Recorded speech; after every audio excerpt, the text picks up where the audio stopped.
Alright. Doing this for the third attempt because the last two got pretty badly scuffed. Let's hope nothing goes wrong this time, huh?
So just gonna pause the emulator real quick. Yes, I am streaming this off of an emulator because I do not own a capture card to get the console proper. But I own like 4 copies of the game, so I'm allowed to do what I want with what I own. To preface, I am regarding certain topics, certain things, I am a biased and opinionated bastard. So when it comes to various things, it's very hard to change my mind on stuff, if at all. This game is one of them. Or Aldenex, what? Oh, yeah. I own 4 copies, 3 in English, 1 in Japanese.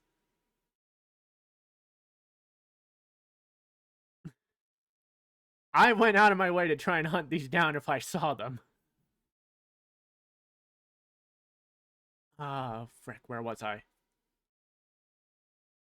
Right, so Monday, March 18th, 2024 marked the 20th anniversary of this game's release in Japan. There it was called InuYasha Juso no Kamen, or InuYasha the Cursed Mask.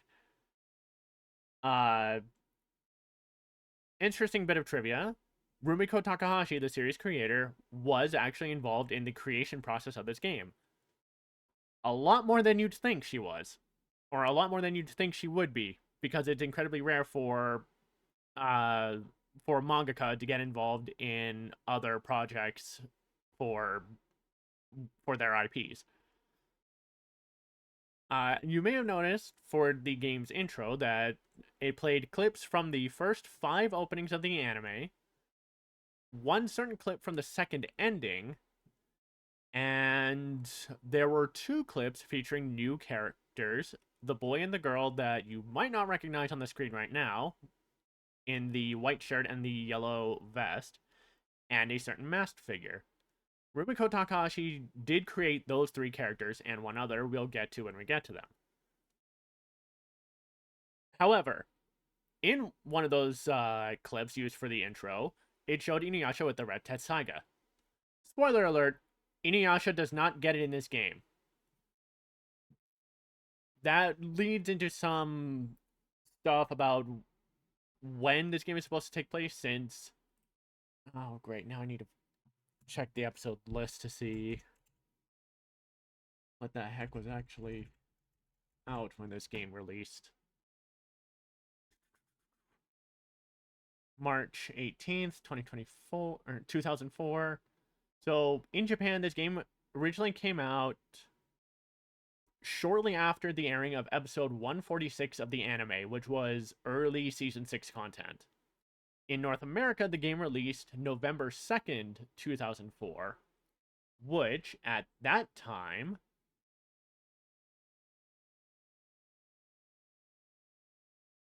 Wow. At that time, episode... Wow, yeah, no. That's impressive.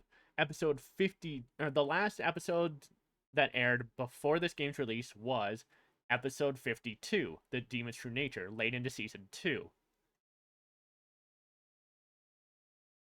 So we're going to get into some theorizing on when this game is supposed to take place with all of this information into account. Krunan, hello, welcome to the stream. So with that, let's get to the game proper, and we'll get more into things as we go along. So, we get to start by choosing which character we can play as. We can play as the boy or the girl. They do have default names which are considered to be their official names. The boy is Michiru Kururugi, and the girl is Kaname Kururugi. And their names do have meanings.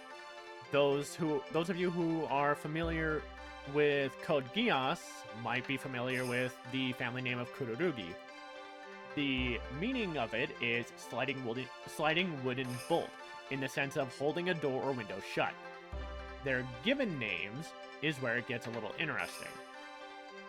As far as I'm aware, Michiru is more commonly used as a name for women in Japan, but it is a unisex name. Kaname, on the other hand, I only know of one male fictional character with that name from Bleach, so I don't know too much about that name.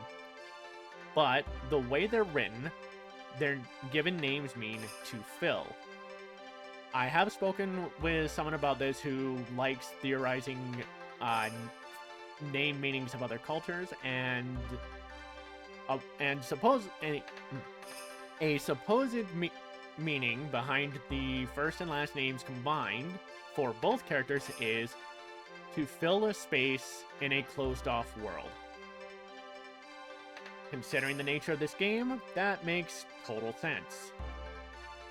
But we will be playing as Michiru, and I am not changing his name because I actually like his default name.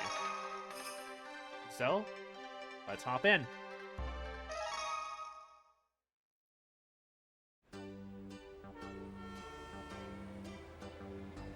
What? You gotta be kidding. Are you sure they're going steady? Come on, you don't have to go and flip out over it. Boy, you sure are clued out when it comes to noticing stuff like that. One look at them and it's so obvious. Do you really think so? Yeah, like another obvious couple. What? Tomokatsu and Momo-chan too? Chill out, would you quit making a scene about it, you big doofus? It's just that they're still only in junior high. Get real, would ya? Already in junior high is more like it. It's hardly unusual. There are a lot of guys who already have girlfriends. Like Sakai, and there's Akira, and Shion. Oh, and Takuya. Even Takuya? What, you didn't know? No, it's news to me. Man, what a shocker this has been. And here I thought I was Takuya's good friend. Huh. I guess he didn't want to make you feel bad. What are you saying? You know, you don't have a girl yet. Hmm? You sure blush easily, Kururugi. Next stop, Kururugi Shrine. Kururugi Shrine. Please ring the bell if you want to get off. This is our stop.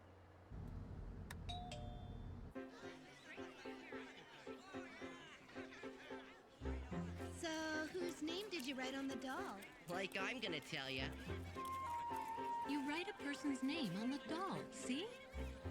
Then you'll be able to see them. Ah, it's like magic, Mommy! Oh man, I knew I was gonna be late.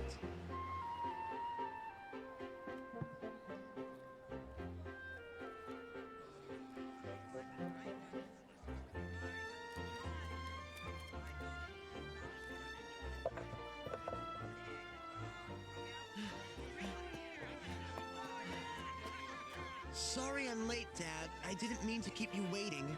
You know this is the Doll Festival of Wishes. Yeah, but my homeroom class went way over time.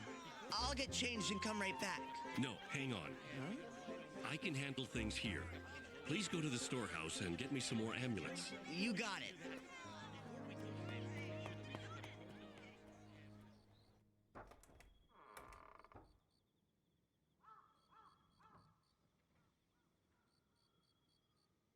Let's see. I think we put the box with amulets somewhere in the back last year. Wish I'd stopped to get a flashlight.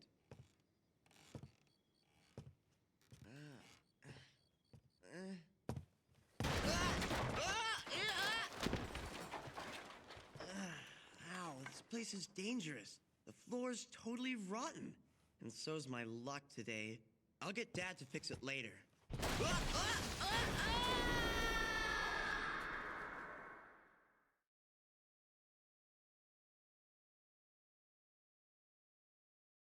Where am I? And now we can get to the actual game. But to start, I would like to point something out. The localization of this game is pretty garbage.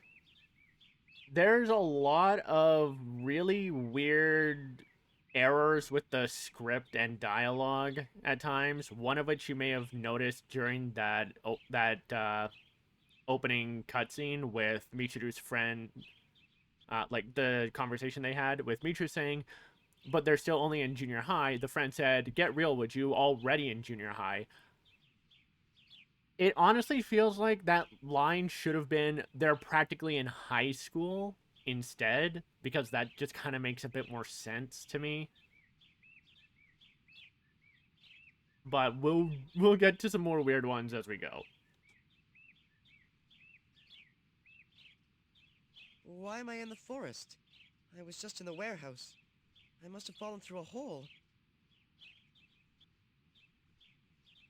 Where's my house? I have to get ready for the festival.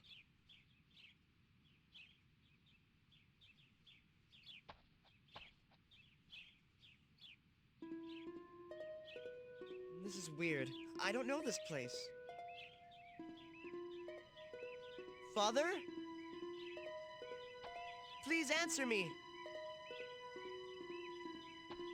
Mom? Dad? Why won't you answer me? Where is everyone? Just to check, is the game audio coming in all right? I just want to make sure whatever it was I fixed is actually fixed.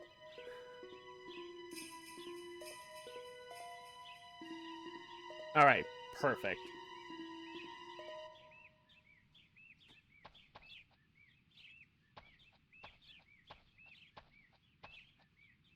No one's here. How could that be? That's right, my cell. I'll call the house with my cell phone. So this part is interesting because of the use of a cell phone. There's never really any mentioned time or moment in time that the InuYasha series takes place. Rumiko Takahashi, that like for the most part, doesn't like mentioning dates and years in her stories, or even the ages of her characters. But as far as InuYasha is concerned, given when she started writing it around 1997, it's believed among the fan base that Kagome's present, at least at that time, takes place around 1997. But cell phones didn't start being a thing until the early 2000s, which would suggest that the present that Michiru came from is 2004, the year the game came out. But there's going to be an interesting conversation that we'll get to pretty soon that suggests that Kagome knows what a cell phone is. And if we go a certain route, because this is a visual novel, the ending suggests that Kagome also has a cell phone. We will get to that when we get to that, because I do plan to go that route.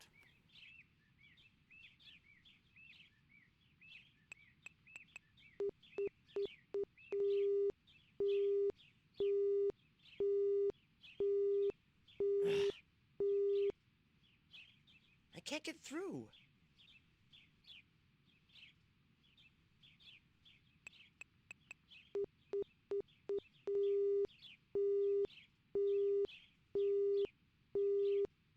I can't get through.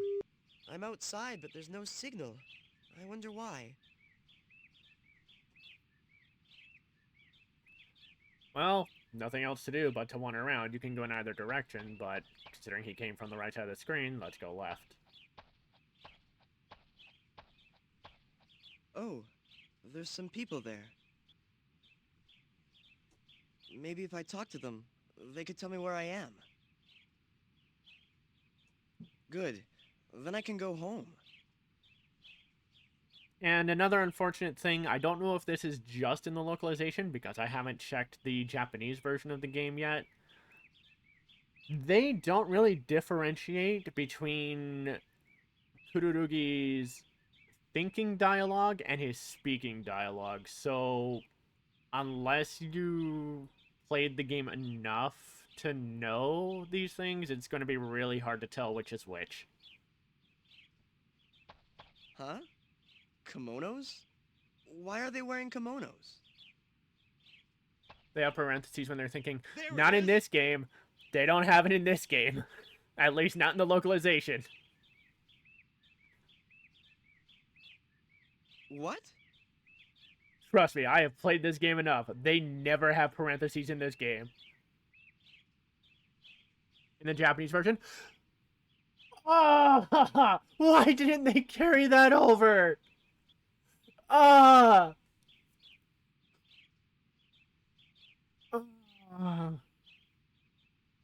Bandai localization being absolute ass is such a trend because this has been a thing for years and years. Point out any game even published by Bandai and there will be something wrong with the localization. There it is. What did you find? Why are you carrying a weapon? And another problem that I don't know whether or not it's in the whether or not it's in the Japanese version is cutting corners. Yep. I don't know if this is an issue in the Japanese version either, but the music and sound effects in this game will very much drown out spoken audio a ton in this game. And there is no settings feature in this game, so you cannot adjust the audio balance. You are stuck with what you get. Careful! It's a demon! What? A demon? What are you talking? Demon, where have you taken my daughter? Wait, I just... What are you saying now? All right, let's catch it. Get it! Catch it and get my daughter back! These guys are weird. What's going on? Don't let it get away! Catch it! Yes, don't let it get away! And another localization issue is they transliterate stuff way too frequently. An example is, with one exception, they will not say any variation of yes. They won't say yeah, they won't say sure, okay. There are some instances of okay, but like, if a character in Japanese will say hi, then they translated that to yes, and only yes in the English version. And it is dumb because it makes the dialogue seem so wooden. Get away! Stop it! I need to run away. This game is absolutely carried by the returning voice cast from the original 6 seasons of the anime. I think they're gone. But what's happening? I don't understand what's going on. At least in the English version. Where's my house? Huh? Was that them? Is this a joke? A demon now?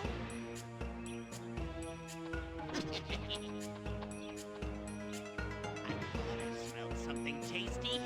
It's a human. Also, you might notice the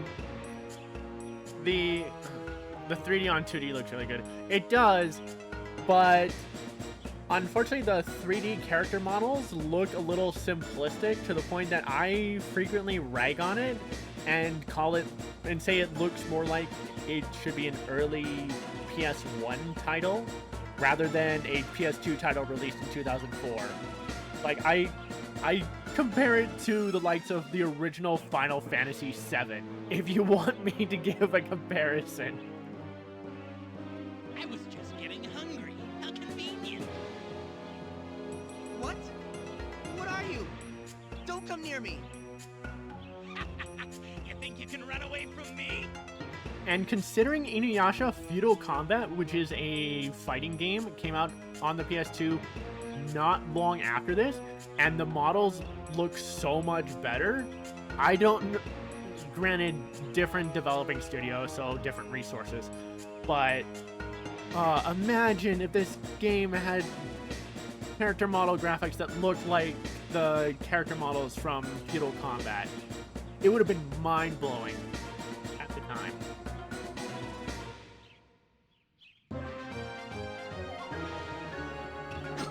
No! I'm gonna eat you.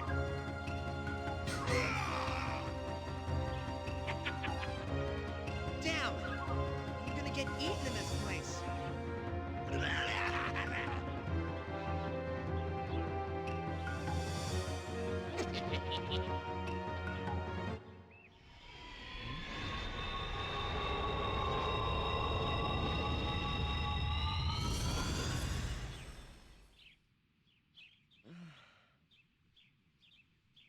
What happened to me?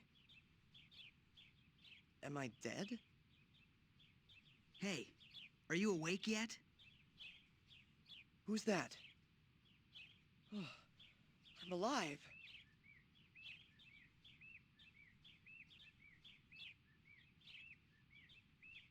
What are you?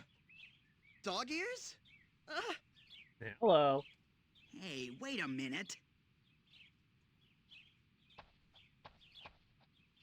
What are you scared of? It's not like I'm gonna eat you. Don't run away. I mean, he has a point. If he was going to, he had every opportunity while we were unconscious. But you have dog ears and fangs. And of course, Michiru was just attacked by a demon.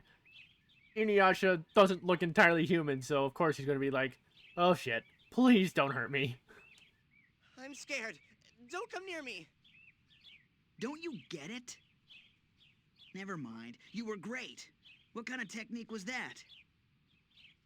You beat that demon by shining that light on him. Keep this in mind. InuYasha specifically said that Kururugi defeated the demon by shining a light. Technique? Demon? That's right. I was being chased by a demon. And then that light. And even Kururugi remembers seeing a light before he passed out. Hey, your clothes look like Kagome's clothes. We're definitely going to get into some lore stuff regarding that a bit later. You came from the present, didn't you? Do you know where I came from? Please, tell me how I can get back. So with this, we can assume Michiru only heard InuYasha say, you came from, Huh? The present? but then process the rest of what InuYasha said, and it's like, wait, what do you mean by the present? Yeah, What do you mean? the present, you know. The present. And of course, InuYasha's like, you're not, like, this is the best that I can do. I can't really explain it. Wait! Please, help me understand. What a hassle. Come on, follow me. And he's fed up, so he's like, fine, I'll take you to... If you ask Kagome. Kagome, she can probably explain things. Who's Kagome? Kaede's village is just ahead. Come on now. And InuYasha remarking earlier that Michiru's clothes looked like Kagome's clothes, considering at this point in time he hadn't seen anyone in clothes like Michiru's, it makes a bit more sense if you're playing as Kaname, because Kaname is wearing clothes that's closer to Kagome's school uniform, including the skirt. But that's something else that this game will have a problem with that we'll get to. I'm a little scared, but I guess I should go. There might be someone that knows me there. Oh, you can only hope. It's not like you have much other choice.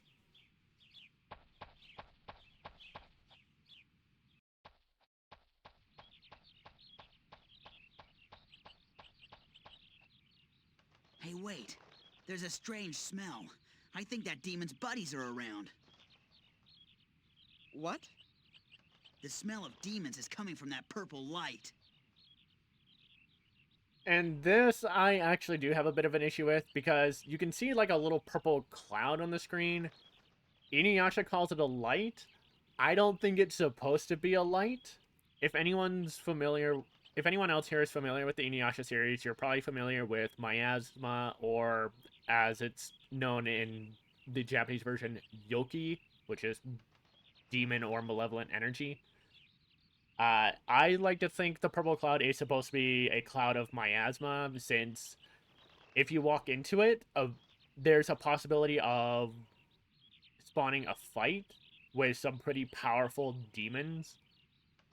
And then if you when you win the fight, because let's face it, the combat in this game is incredibly basic and easy, the cloud disappears. So I'm pretty sure it's supposed to be a cloud of miasma. Or Yoki, whatever you want to call it. What should I do? What are you talking about? Let's go after him. It should be easy if you use the red light again. Hey, here they come. And here, InuYasha specified that the light Michiru used, or that Kururugi used, was a red light. He specifies a color. We'll get to that, but it's important. So let's initiate a fight in that. It is not an automatic encounter, since this game runs on random encounters. The purple clouds They will... haven't noticed us yet. So InuYasha's line there, Okay. they haven't noticed us yet, indicates... Let's see. They completely skipped this section in the Japanese version and just have InuYasha take you straight to the village instead. What?! The Japanese version skips a tutorial area? That's insane!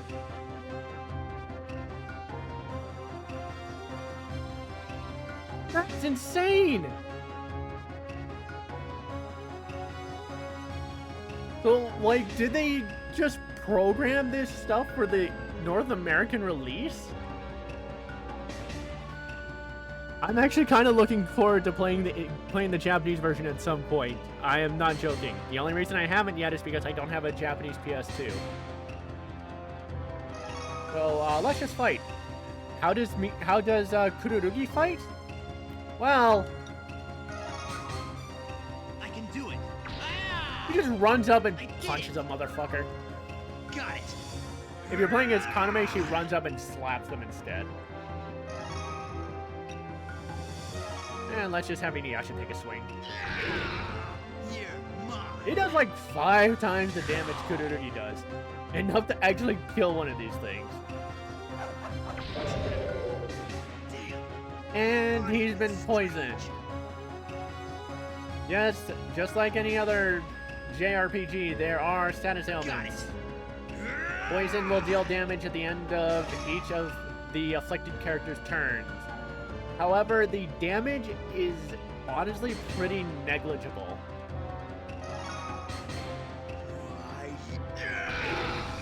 You're mine. Yeah, like only 5 damage.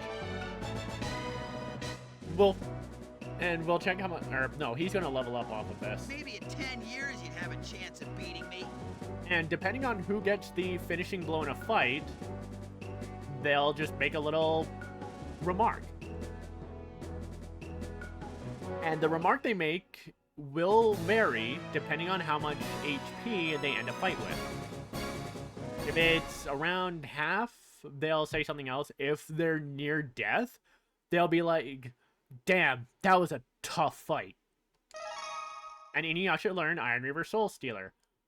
Or Iron Reaver SS, as they chose to abbreviate it because of character limit.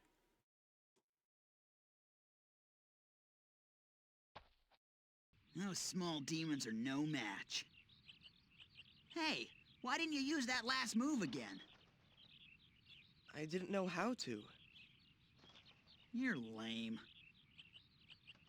And InuYasha with the insults. Of course, because it's InuYasha. But I don't know what to do. I see. That move came from his subconscious. He was so afraid to die, he did it unconsciously. didn't know the move before this fight. Oh, trust me, it gets a bit weirder because he doesn't even know the wind scar yet.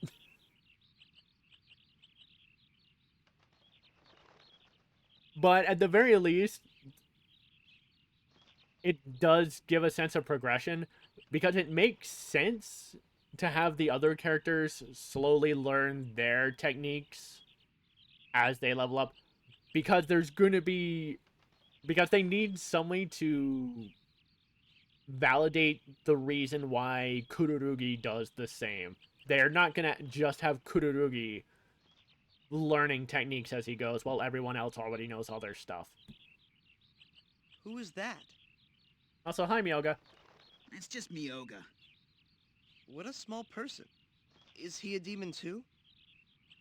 Yes, I am InuYasha's personal bodyguard. My name is Miyoga. How can you say you're my bodyguard if you run away at the tiniest sign of danger? Never mind that. I can still sense demons around us. This boy's power has not yet been awakened. We have to be careful. You're right. I can still smell the demons too. What should I do? You have to fight hard and make sure you don't slow InuYasha down. We're getting close to Kaede's village.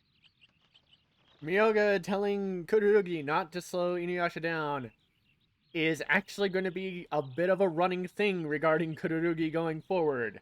And I will point them out as they come up. Well, InuYasha, I'm going ahead. Be careful. Hey, Miyoga, wait! Damn, he's run off again. The demons around here are pathetic. Let's get going. Okay. Anyway, I may as well show this off since we have access to the stats. So, this is how the character stats are lined out. HP, energy, attack, defense, activity, mental, and spirit. HP is your health. If that reaches 0, the character is out of the fight. Energy is largely useless at this point, but it'll start playing a role before we get to the first boss. Attack is... For the rest of these stats, I'm actually going to pull out the manual. Let's see, what page is it on? What page is it on? Here we go. Nope, not that one. Here we go. Attack is your basic attack strength. This determines how much damage your basic attack and your techniques will do. Defense is your defensive ability. The higher it is, the less damage you receive. Activity is basically your speed stat. The higher your activity, the faster you'll move on the turn dial. I forgot to point that out in the last fight, but I'll explain it if we get it the next time we get into a fight. The mental stat, you might think, oh, like, that's got to be a special ability like the magic equivalent, like intelligence in Final Fantasy or something. No, because your attack stat already affects your techniques. Mental, according to the manual, is your ability to focus. This number affects the consistency of damage you do to enemies. So the higher your mental stat is, the more consistent your damage should be. And then your spirit is essentially your magic defense. Techniques used by enemies will do less damage the higher your spirit is, but also it will increase the rate at which you gain energy. You gain energy by landing attacks, being hit by attacks, or killing enemies. But again, energy I'll go into when that becomes more relevant. Yeah, like, InuYasha only took 5 damage. He had 108 to begin with, and then leveled up. And the 5 damage was from poison. So, he's... like, poison is completely negligible in this game. It is not a worthwhile status condition. Especially when every boss in the game is immune to status conditions. So there is no point to using poison. Hey, look what I found! And that's a medicinal herb. That is your basic healing item. It'll heal for 50 hit points, but we don't need to use any right now. Still nice to have, though.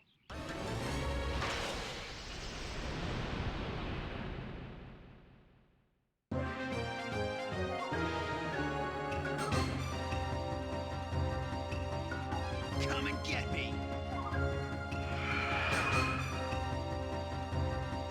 Alright, and now I can discuss the turn dial in the top right corner.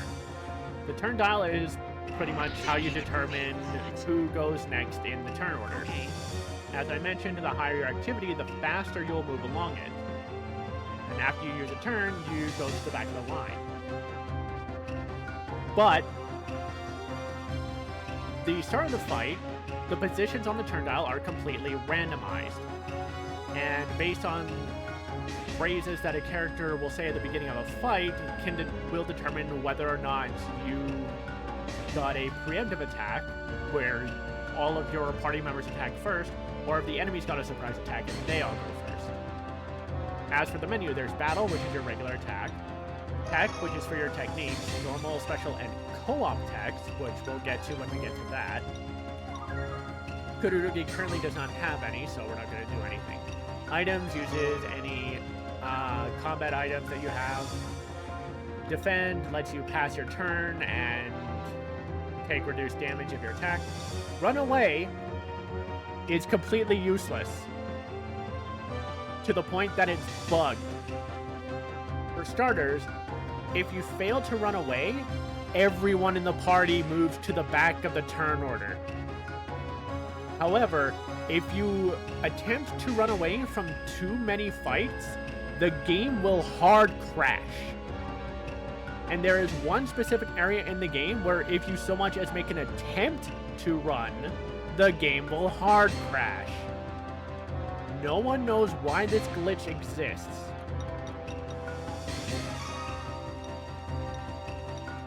Because no one's really gone to the trouble of going into the game's code.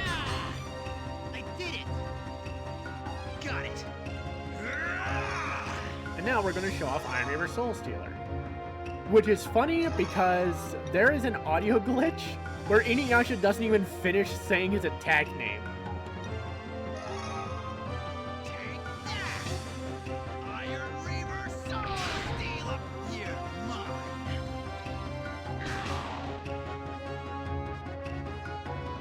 Didn't even feel that!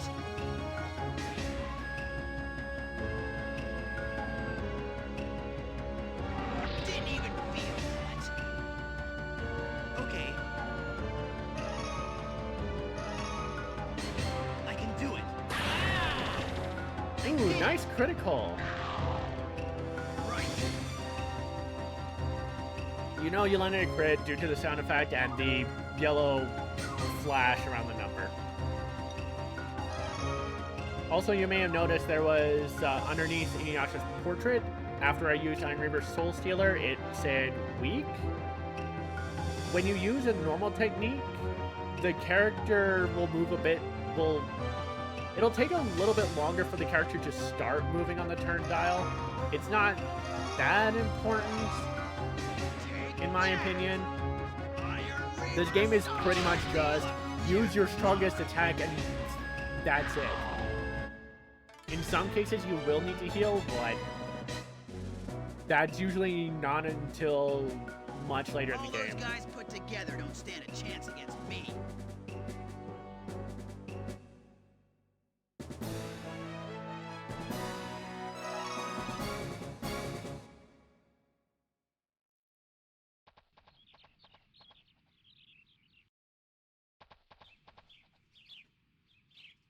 Hey, look what I found! And that's another medicinal herb.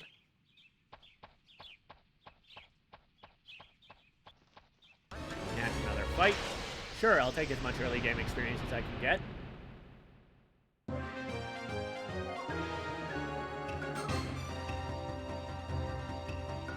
Those guys haven't caught on yet. And that's a sign that we went first. Right. And there is a ghost enemy. They are a pain in the ass, because they can put your party to sleep, which means they will not move on the turn dial. See how you like this? Iron Reaver Soul Stealer! You're mine. Okay. I can do it. Ah! I did it.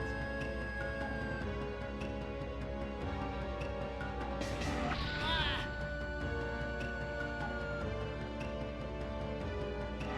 Ah! Got it. Ah!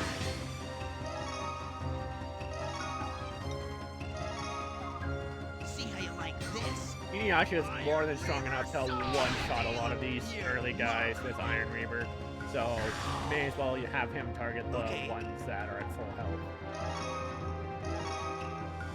I can do it. Ah!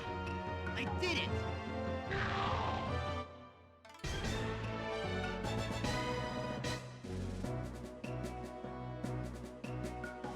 Well now, I guess that's the way it's done. Ooh, and a silver bracelet. Nice find. That is an accessory, or an equipable item. There are no weapons and armor in this game to swap around because characters have their iconic gear. Instead, it's just accessories. The silver bracelet will increase the attack and defense of whoever it's equipped to by 2, but can only be equipped by male characters. This is actually kind of important because of how Michiru and Kagome differ in terms of their stats and the abilities they learn. Michiru, like between the two of them, Michiru is the more offense focused, and Kagome is the more support focused. So the bracelet to boost attack and defense makes more is reflective of how Michiru's stats are built, whereas the female equivalent item, which are the hairpins, I think they're called. Hairpins or hair clips. Increase defense and spirit, which is what Kagome specializes in. But since Michiru is pretty weak right now, we're actually going to give this to InuYasha, who has far more strength and defense. Or actually, no, he already one-shots everything. So he doesn't even need that. I may as well just give it to Michiru anyway, because, like,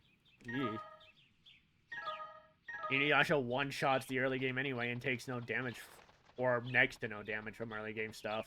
So may as well give the boost to the weaker character so that he can actually survive and fight. This is the world map! It may look pretty big, but for the general area that it covers, it's not that much. Which is surprising given how long it's implied the game takes, like the game story takes. We'll get to that when we get to that. But for now, let's head to Kaede's village. Finally, we've arrived. This is Kaede's village. It can't be. A horse? You can't be scared of a horse. But weird hairstyles, kimonos, and horses? Is this really Japan? What are you thinking about? If you don't hurry, I'll leave you behind. 3, 2, 1. InuYasha!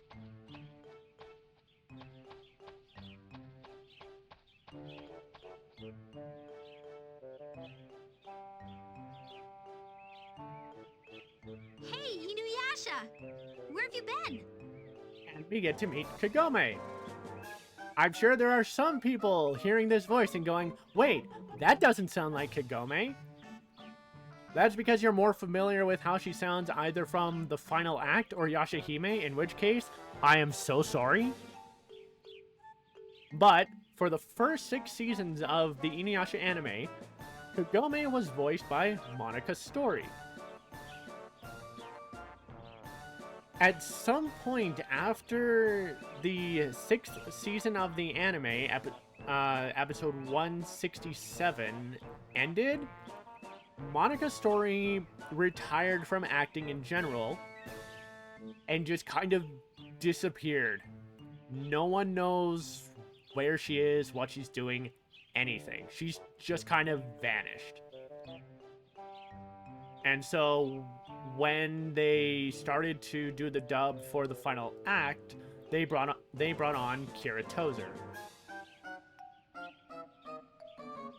I personally am not a fan of Kira's voice as Kagome. I don't think it fits the character.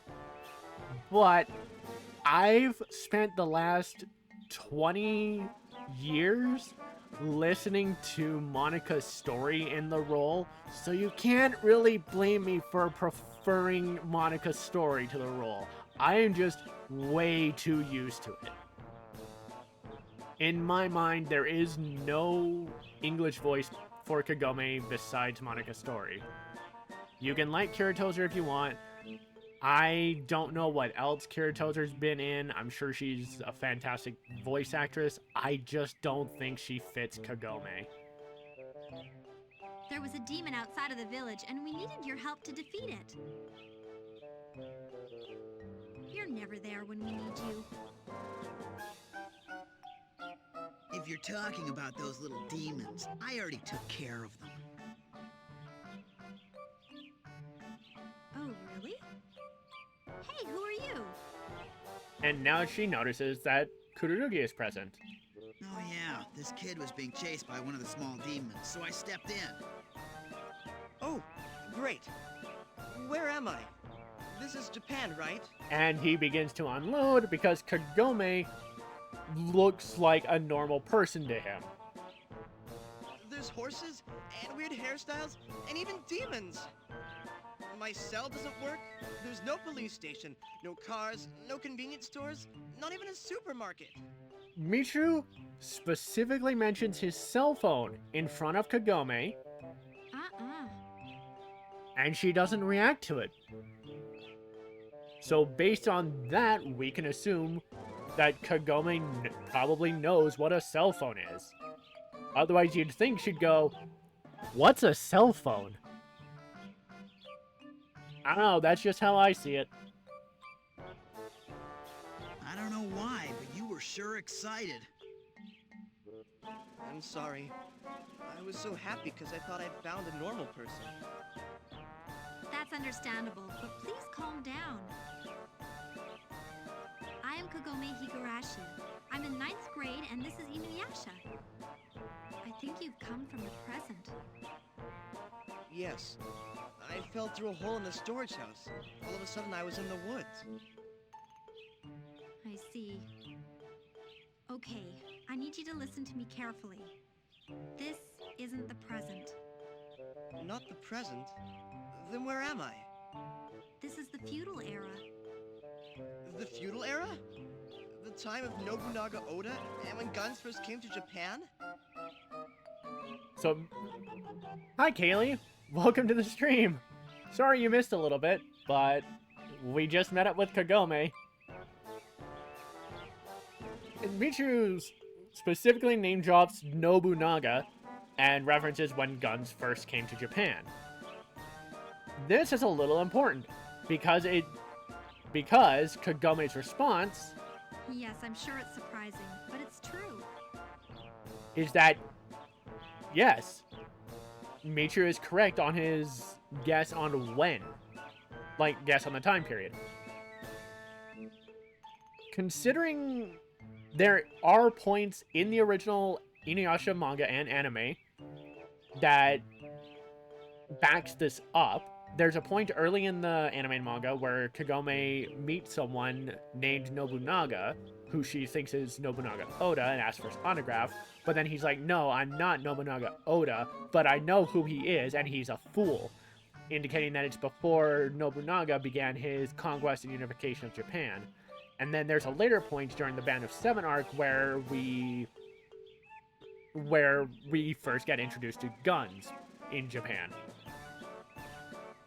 So, given the time frame and period, supposedly the feudal era in InuYasha, at least as it takes place in the original InuYasha series, is around 1547. And if Kagome's present was 1997, then the Bone Eaters well connects a period of 450 years. Instead of the 500 years that's mentioned in the anime and manga, but I'm assuming they're just rounding up to the nearest century because who knows?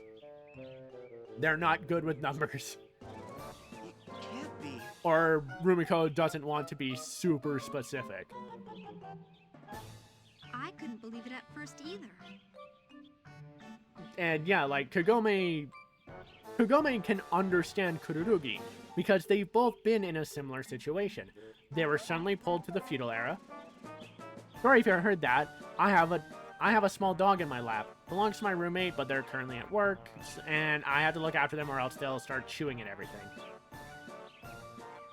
But yeah, like Kagome and Kururugi were both suddenly pulled to the feudal era and were attacked by demons before being saved by InuYasha.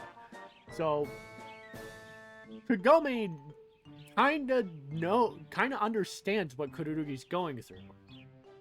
But I've only read about the feudal era in my textbooks. This is absurd. Yes, that's right. I was even attacked by demons. I see. Are you hurt? And of course, her first thing is to make sure that Kururugi's okay. This is a running theme with Kagome in this game. She will always be the first person to either ask if Kururugi is okay or express that she's glad that Kururugi is okay. I'm fine. This village is safe. You can stay here for a while. Thank you. I'm really glad you're here. I don't get it. Just a minute ago you were bawling, and now you got all sweet on us. And InuYasha has a point.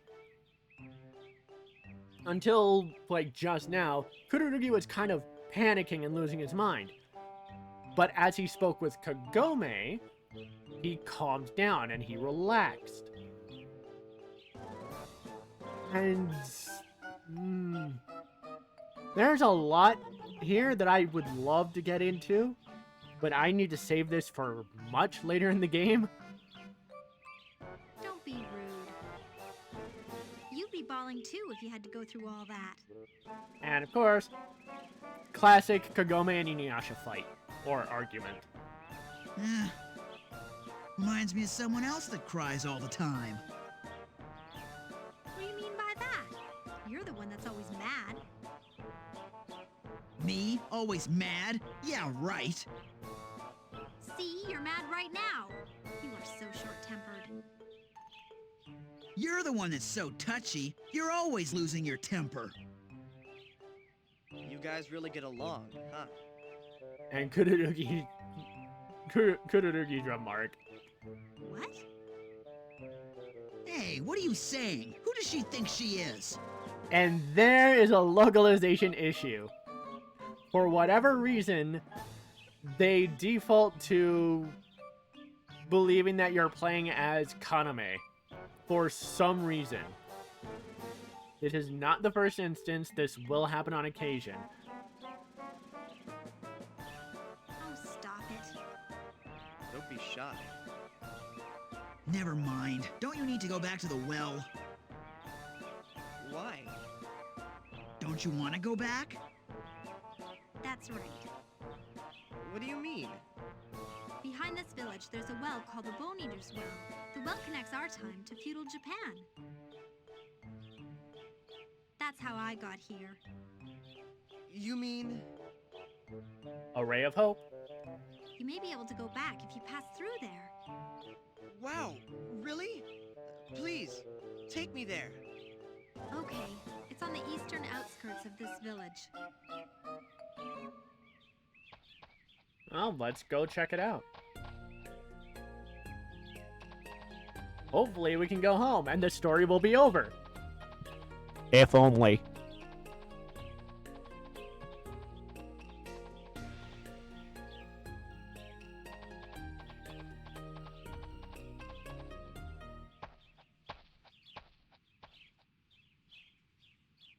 This is the Bone Eater's well. It looks really old. Almost like demons could come out of it. Yeah, it does. Well, they used to toss dead demons into it. Hey, don't say that. You're gonna scare them. Whatever. The demons were dead anyway. InuYasha being as insensitive as always. You know what I mean, InuYasha. You're so insensitive. And even Kagome points it out. Sorry. That's okay. So, do I go in from here? I forgot to remark on something. When Kagome, the text box said, "Sorry, Michiru," that is actually a difference between the Japanese and English version. In the Japanese version, Kururugi is referred to by their family name. That's why you can't change it, and that's why it shows up as Kururugi in their portrait instead of showing their first name like it does with everyone else. So the characters will actually call you Kururugi. But in the English version, the characters will call you by your first name. But since you can change your given name to whatever you want that fits into the character limit, they resolved this by muting any portion of dialogue where the character would have said their name. There is one instance where it gets a little weird because they say the character's name in the middle of a sentence. So there'll be talking, sudden mute, and continue talking. Yeah, if you jump in, it should take you right back to the present. Jump in?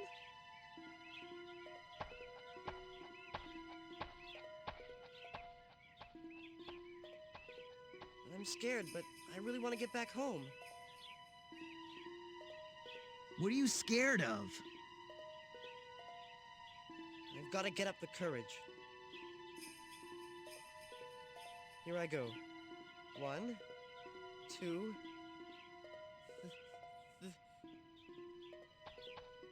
3, right? Huh? Nice scream, though. Ooh. InuYasha, what did you do that for? Are you okay? I don't think so. Just be lucky you didn't get punctured by any stray bones or anything.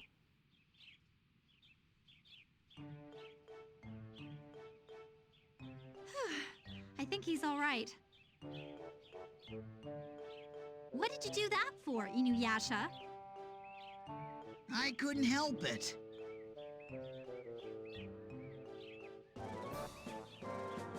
InuYasha, come on, you know better. You may be a dog, but you know better. What if he got hurt? Shut up, I was just helping out. What? How's that? Excuse me. What? Can you stop fighting and help me?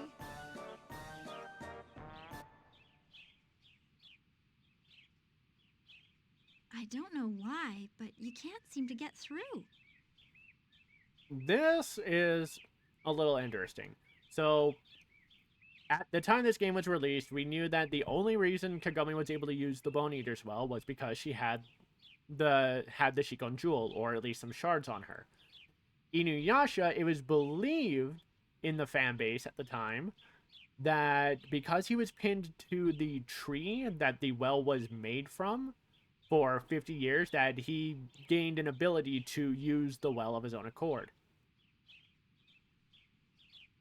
But we kind of know that there's a case for this because there is a point where Shippo tried to go through, but he couldn't, even though he had jewel shards. And Yura of the Hair, while she didn't go into the well, she was able to send her hair through. Michiru, though, is temporally displaced. He's from the present, not the feudal era. He doesn't belong here, so you'd think, being displaced, he should be able to use the well to go back, no problem. But he isn't. There's something else at play here, but I have some theories of my own. I'll get to that when we get to the credits of the game, because there's going to be a lot of theory crafting here based on just based on implications in this game. I don't like to go into headcanon stuff. I just like to build off of what's shown, what's said, and what might be implied off of that. Seems that way. Don't worry. I'm sure there's another way. Okay, but what do I do now? Well, Kaede helped me out when it was my turn. Who's Kaede? She's the wisest person in this village. She's a priestess, and she knows a lot. But then, of course, Yashahime became a thing, and absolutely kind of fucked the lore. And it's a big reason why I don't like Yashahime. But she's always nagging me. Only because you're always getting into trouble. Well, I don't really understand, but she doesn't sound like a bad person. I'd like to meet her. Okay, let's go. She lives on the west side of the village square.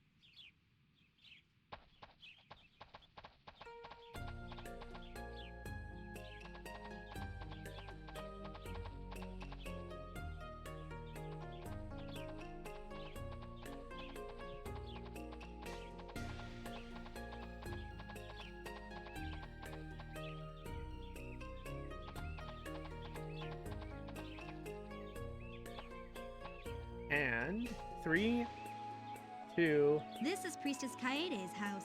1.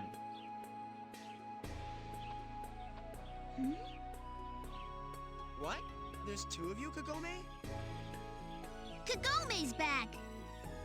Hello. So Kagome has a twin? Twins? What are you saying? You're not twins? But you look exactly alike. Hey, behave yourself, Shippo. What is she supposed to think with you suddenly looking like that? And that's another issue from the localization. As you heard, Kagome said what she's supposed to think, but the dialogue on screen says what's one supposed to think. Bandai Namco, why are your localizations so garbage?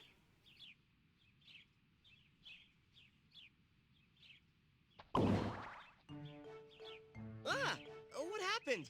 Kagome turned into a Which child. romance you gonna go for, Sango or Kagome? Kagome, all the way. I am hard on the Michiru Kagome because the path on that just feels way too perfect to me. And there's the puppy with the yawn again. Kagome forever. Hell yes. Like, Sango, I can understand. I can understand people wanting to pair Michiru with Sango. Even if most people who do it simply because they don't like Moroku. But there's so much in this game, if you focus down Kagome's route, that heavily suggests that Rumiko created Michiru Kururugi as Kagome's perfect partner. I am not kidding. There is a point early in the manga and anime, I can specifically point out which, episode 11 of the anime, chapter 23 of the manga, where Kagome is asked by her friends, like, what her type of guy is. And Kagome expresses. I can even freaking pull it up. Because, yes, I am that stupid and that dedicated to this. Where the hell was it? Here we go. So, in the manga, she says, a guy who's...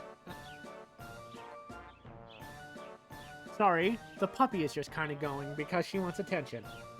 So, Kagome says, I don't know, Kagome is asked, what's your type anyway? Kagome says, I don't know, I guess a guy who's not too wild, not too full of himself, not too angry, not too stubborn, and always understanding.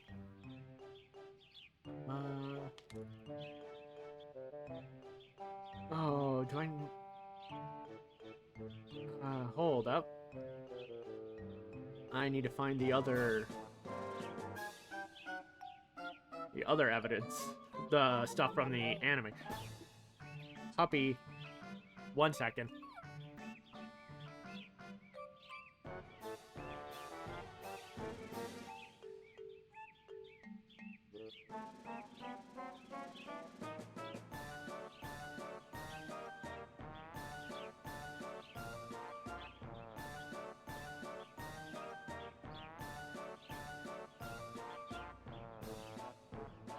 Alright, found it. In the Japanese version, she is asked, what kind of guys do you like? Kagome answers, from the Japanese version of the anime, someone who's not rough, not selfish, not short-tempered, who's kind and understanding. And in the dub for that episode, he says, he definitely wouldn't be aggressive, not selfish, wouldn't get mad easily, he'd be kind and understanding, and the dub adds, he'd bring me flowers and write poetry. Which, okay, that's a dubism. And then they all end on someone the exact opposite of InuYasha. I've brought this up to someone before, and they're supposed to be like, yeah, like, that's supposed to be a kind of irony because Kagome ends up with InuYasha anyway. There's a lot that goes on with Kururugi that absolutely leads me to believe that Rumiko went back to that instance of Kagome and made Michiru based off of that. You will see as this goes.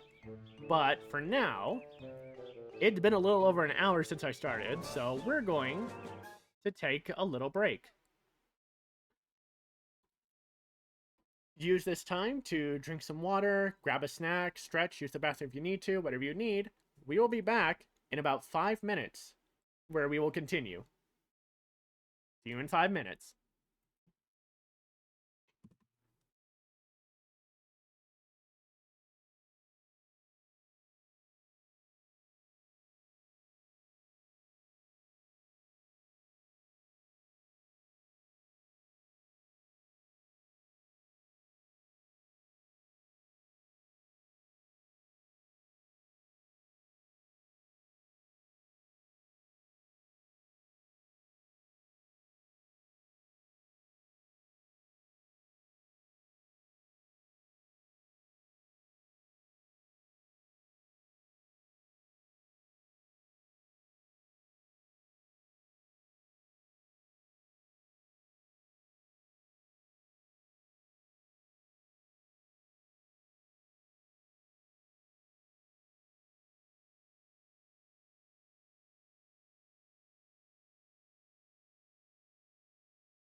And we're back.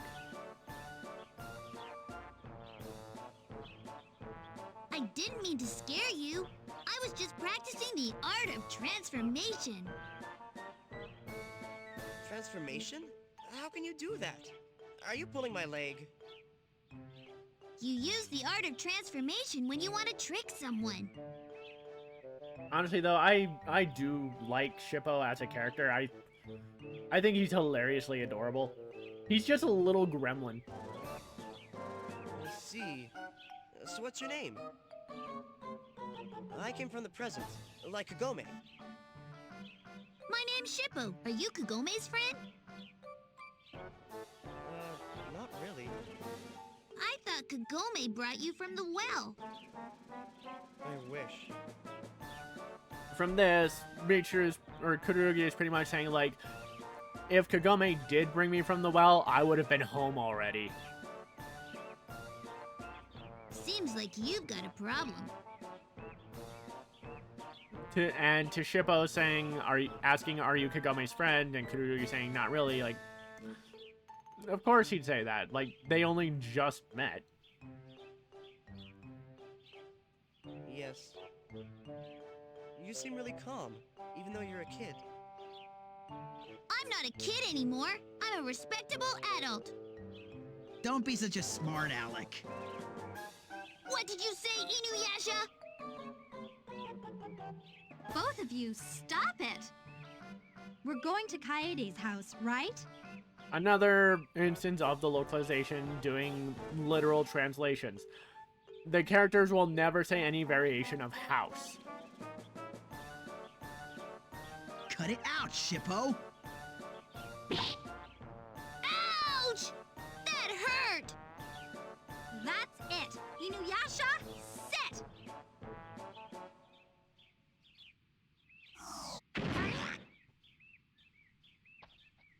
Hey, what was that? Wow, Kagome! And the first use of Kagome saying the sit command. It doesn't happen often, but there are going to be a few other instances where she does it.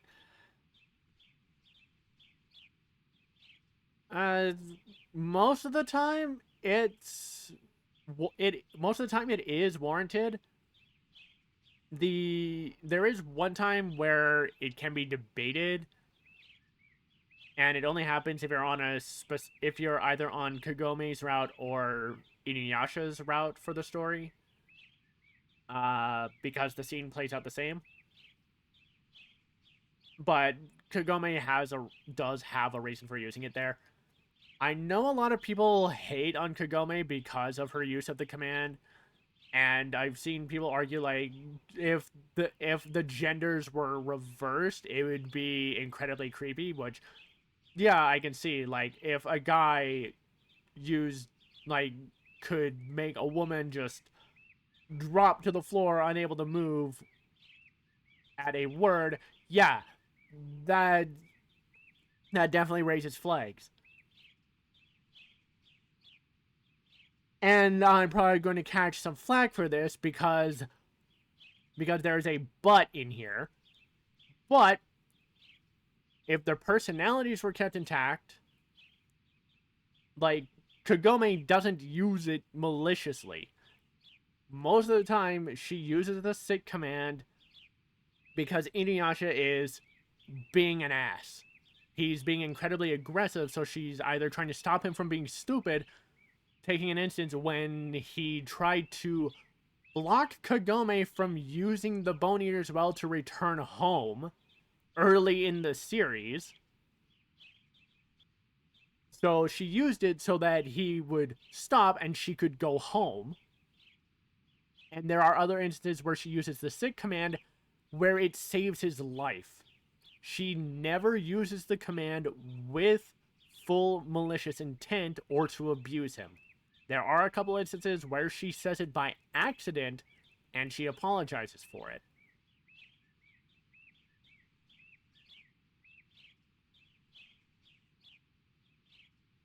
This is the power of Priestess Kaede. And as Kagome says here, it was Kaede who put the beads on InuYasha and gave Kagome the ability to use it. So as far as we know, Kaede is the only one who can remove them.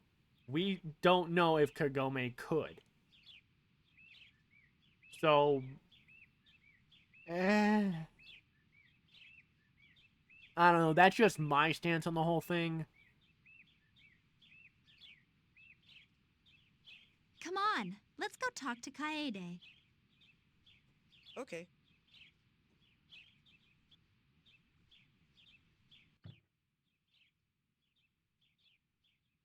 What's happened, InuYasha? Kagome and Shippo too? Oh, who are you? Hello? From the look of your clothes, I guess you came from the same place as Kagome. More or less.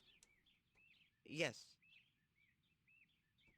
You can relax. No one's going to eat you. I was looking for something in the storehouse when I suddenly blacked out. When I came to, I was in this world. I would like to go home. Can you please tell me how to do that? You want to go home. I thought you were Kagome's friend. And of course, Kaede also thinking that Kagome was the one who brought Michiru here. It seems like a difficult situation. Tell me your story from the beginning. Well, you see, fade to black. So that's what happened. Sounds similar to when Kagome came. The well didn't work. Well, the Bone Eater's well? Yes, I just fell straight to the bottom. Another localization issue.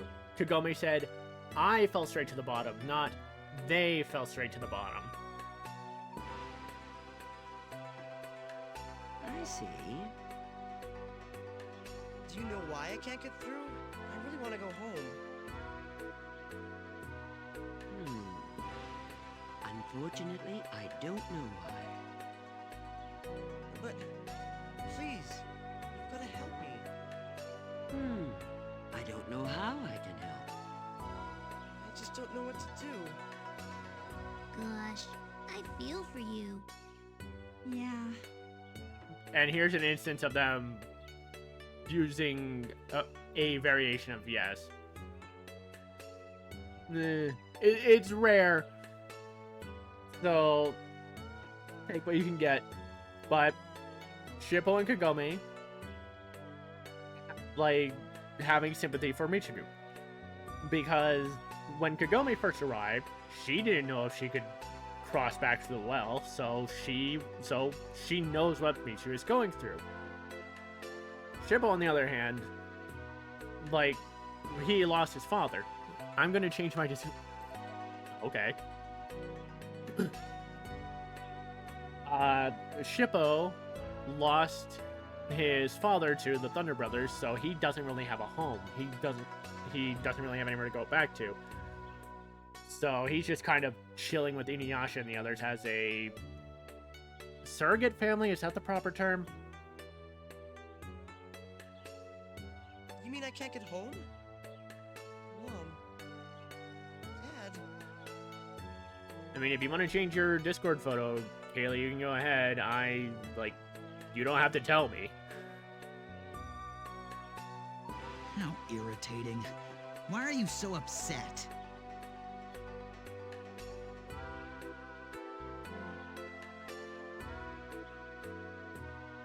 Don't be so hard on him, InuYasha. Whatever. It's not like he's gonna die if they can't get home. That's true. But you could be a little nicer. Kagome! InuYasha! Stop fighting! Shippo saying this doesn't really make a whole lot of sense given Kagome's tone of voice. It wasn't one of anger or conflict. Yes, they were arguing, but Kagome was like, I don't really know how to talk about it or describe it. Like, Kagome definitely wasn't being confrontational with InuYasha about it, even though InuYasha was being pretty rude and aggressive. So, Shippo cutting in the way he did and saying to stop, telling them to stop fighting just doesn't make sense. Again, the Japanese version, it might come off better. I would need to play the Japanese version, and I would need to find someone willing to translate the text from the Japanese version to know what they're saying and where Bandai screwed up. Being nice isn't gonna find the way home. If you want to go home, you need to find a way to do that. Find a way? Is that what you're trying to say, InuYasha? And then Kagome realizing that InuYasha's trying to say, like, instead of moping, put that energy to better use and try to find a way back home if the way we had to offer didn't work. Well, what else? He's just being a dick about it. I guess we won't get anywhere by being upset. You can be upset anytime you want. Okay, I'll just have to keep trying. It's okay, as long as you get it. That's enough, InuYasha. Yeah, like, Kagome's like, just stop being rude to him. Like, he hasn't been here long, he doesn't know what's going on, just don't be an asshole. Well, if that's the case, you might as well stay here with InuYasha and everyone else. What? Now that's going a little too far. And of course, InuYasha's against Kururugi staying with the group because we don't know him. Except the same thing happened with Moroku and Sango, and you're perfectly fine there, so I couldn't. And of course, Kururugi not wanting to impose, he's like, hey, if they don't want me around, I'm not gonna bother them. Wait a minute, InuYasha. But Kaede has a point. Just like when Kagome arrived in this world, this is no trivial matter either. Because, again, Kururugi, like Kagome, was temporarily displaced. We don't know why they were brought to the feudal era, though eventually they did find out why Kagome was. They don't know why Kururugi was, so let's try to find a way to get Kururugi home without much hassle before shit hits the fan. Or hits the proverbial fan. So what? If something should happen, it would be better if you were together. And of course, because InuYasha's the most reliable guardian in the area. He's strong enough to protect someone, even if he might not act like he wants to. This is so annoying. Fine, whatever. Things are looking up, huh? And of course, Kagome is excited for Michiru. But of course, she's like this if you're playing as Kaname as well, so take that as you will. I can stay here? Thank you. It's decided then. Let's go listen to the village gossip. The story, for the most part, is unchanged whether you're playing as Michiru or Kaname. The only real differences are small things based on your gender. Moroku being one of them.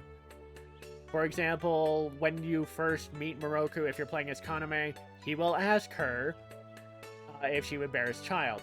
He will not ask that if you're playing as Michiru. Maybe we'll find a clue from something we hear. Okay.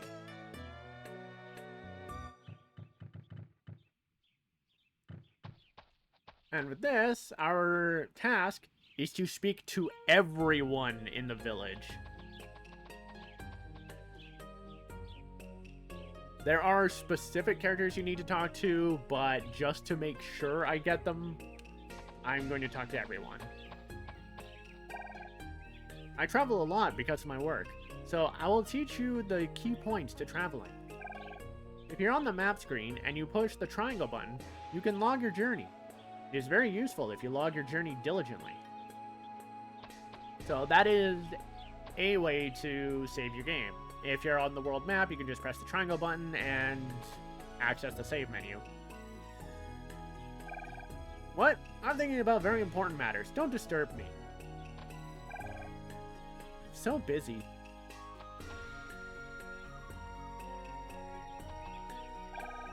My dad told me that there have been a lot of ghosts around lately.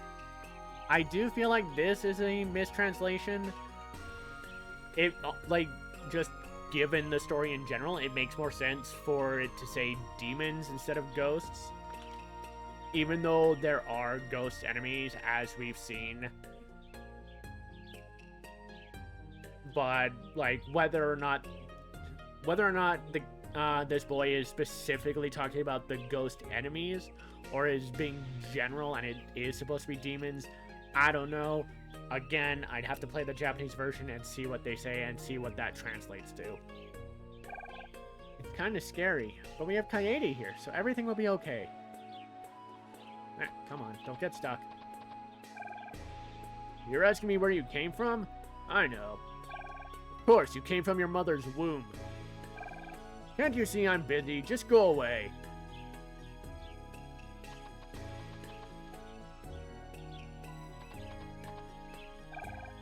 The present? What is that? It's so hard to understand young people these days. Go away. So a thing to note is that this game does have a New Game Plus feature. After you beat the game for the first time and create clear save data, the next time you load up the game and arrive here, there will be a cat that you can talk to and will start you at level 30. And you will gain all of the characters will have their techniques that they would have learned by level 30. The only things you don't get are the items that you had obtained in that previous file. All it keeps is your accumulated experience. All it does is track whether or not you have clear save data, and then gives you enough experience to hit level 30. Sorry, to hit level 30. I don't know if that sounded like it came out as level 3. I don't speak very well. Where have you been until now? Oh, guests. I'm sorry, I thought my children had come home. They've probably gone to the well again. I keep telling them not to.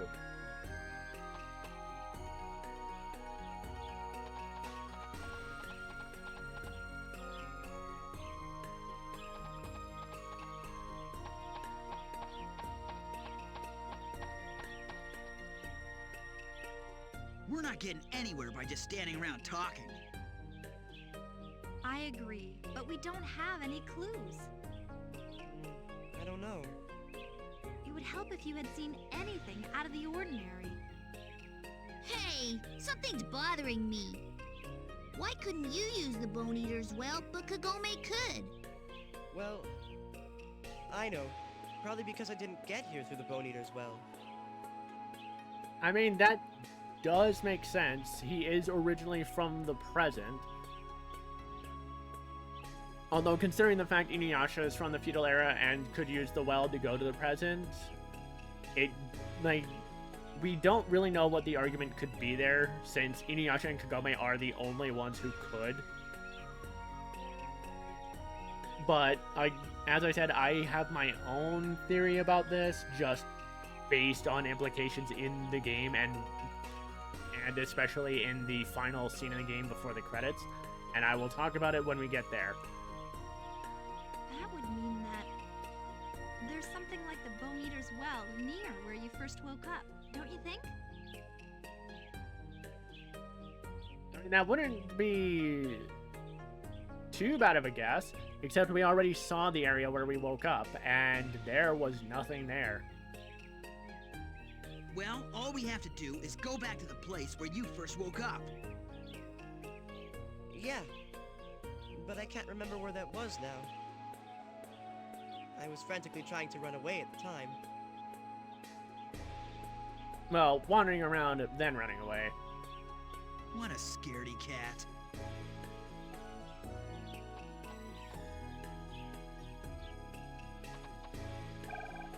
Jeez, how many times does that guy have to eat before he'll be satisfied? The food isn't ready yet?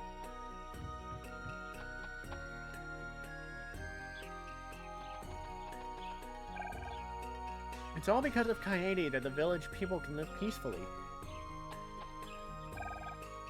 That's Kaede's house over there.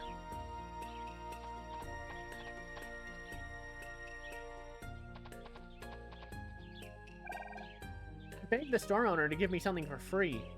Instead, he gave me a rap on the head. Whatever, but can't they sell their stuff for cheaper? For old people like us, we can't usually get what we want because we don't make enough money.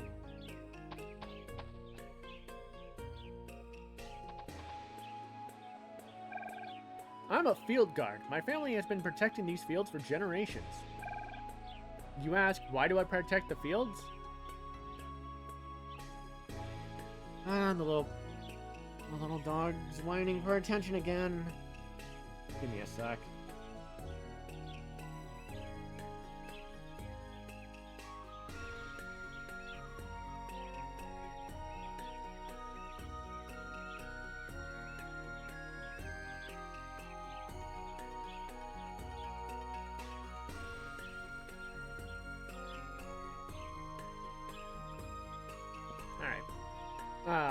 Let's see.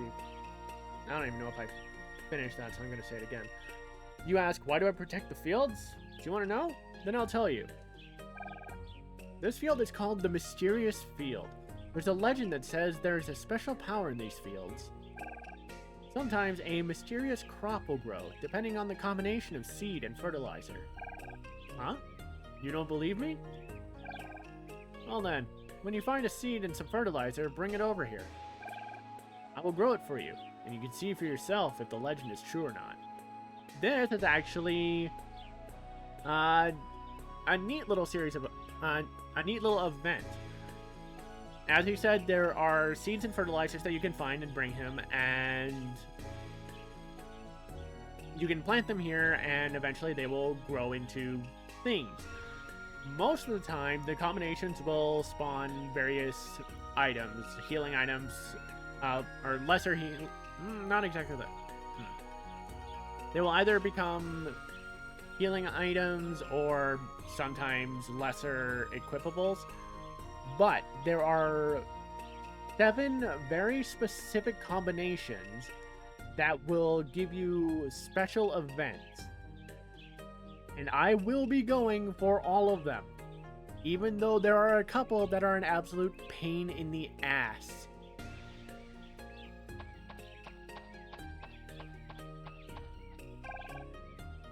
There's a mysterious legend that comes from those fields. What kind of legend? Good question.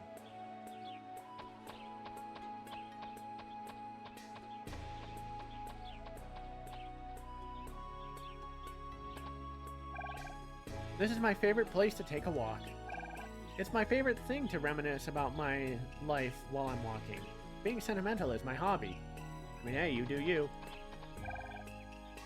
Is it just my imagination that when I take a deep breath of crisp forest air, I feel so much better? I mean, it's healthier. You really can't remember where it was? If someone had been with you at the time, we could ask them. But you were alone, weren't you? Yes. Oh yeah, I met a bunch of strange villagers near there. They were all desperately looking for something. Well then, we should ask them. Or at least they may have seen something that could give us a clue. Yes, when I came into this world, they were nearby. All right, let's go look for those villagers.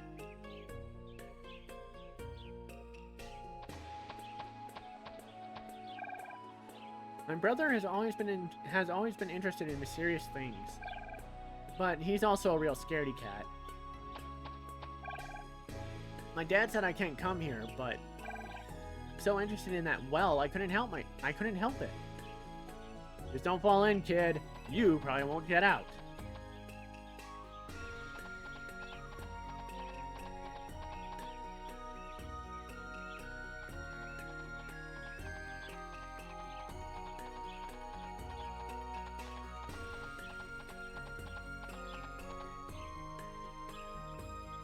Hey, we've looked through the whole village now. Yes, we have. But I haven't seen anyone that looks like those villagers. All I can think of is maybe the next village, a Kebi village. Oh, there's a village nearby. It could be the people from there. Is a Kebi village near here? Yes, it's not that far, but... But But there's all kinds of demons on the road going there. He's right. Demons come after you even if you're only a little ways from the village.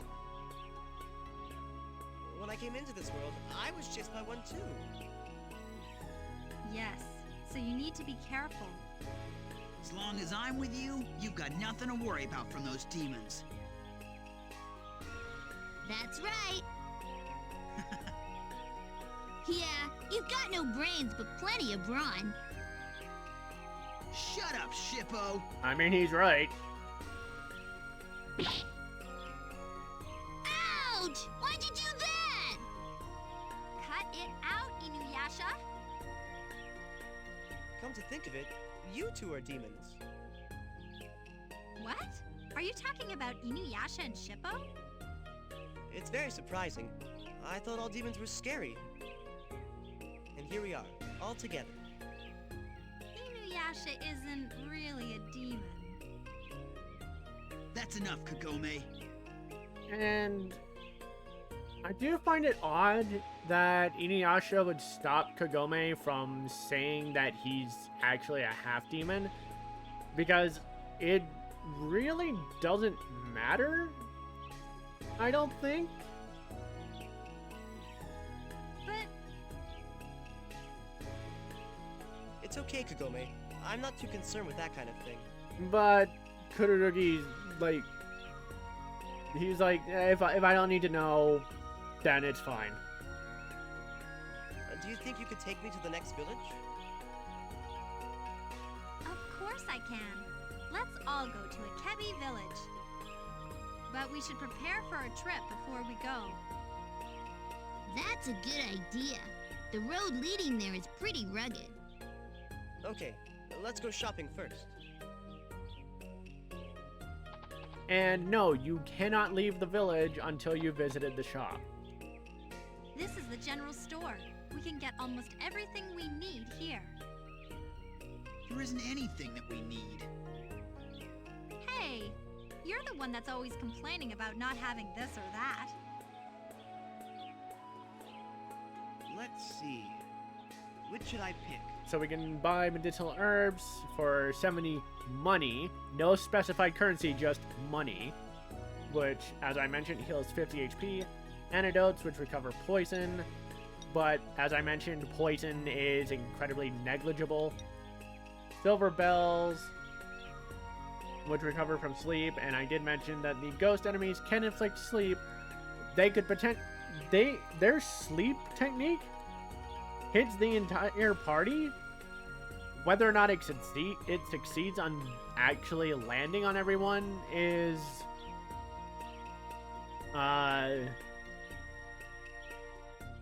will vary, but yeah, this actually wouldn't be too bad to have for that. Secret Tree Dew recovers battle inability, so it's basically the Phoenix Down of this game. Bracken is a weaker and cheaper medicinal herb. Costs 25, recovers 20. I actually don't think I need any of... Actually, no, I'll grab one medicinal herb because Michiru was damaged. In fact, I'll actually use one to heal him right now.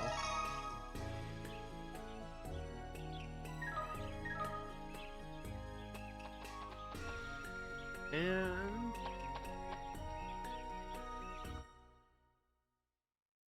we can leave. and head to the road to Akebi. But first, I'm going to save.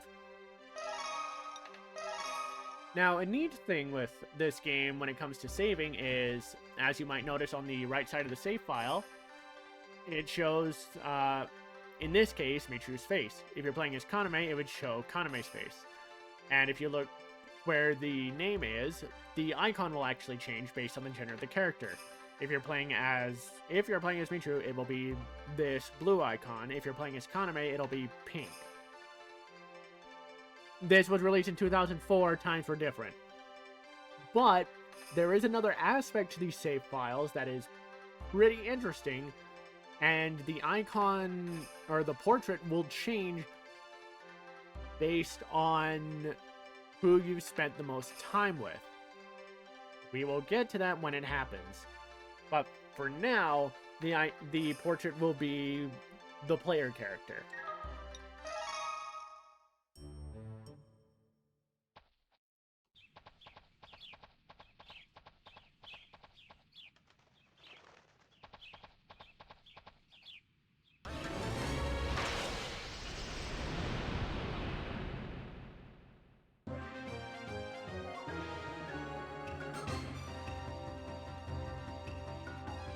Come and get me!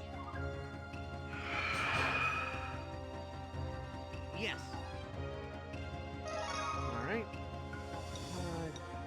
Yeah, let's hit the ghost. It's not gonna die. It'll try to put someone to sleep. I did it! Oh no, it just ran at us. Okay. And Shippo attacks by just tackling.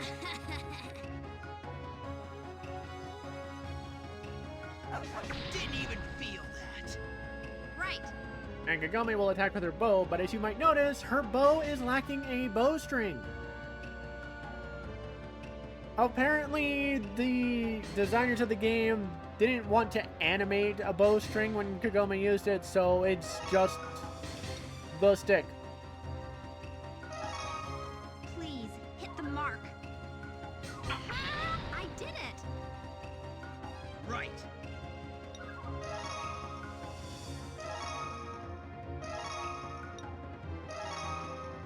See how you like this? Gonna have to go home. I'm gonna have to leave to go with my sister. You're mine. Alright.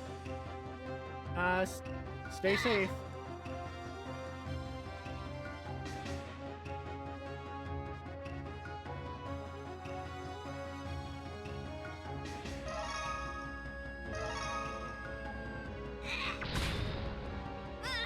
See you later.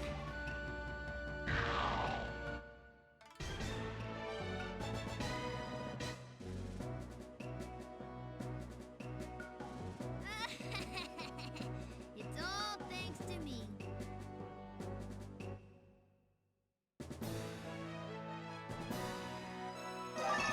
And we found Akebia, which is a lesser healing item. Let's see, how much does it heal for? I think it just heals for 20 as well. No, heals for 25, so half of the medicinal herb. Actually, yeah, no, because we got a silver belt or a silver bracelet off of a battle drop. There are chances for enemies to drop items after a battle. It's incredibly rare, though, and as far as I know, no one knows what the loot drop table is for battle rewards, so can't exactly figure out how to farm stuff that can drop.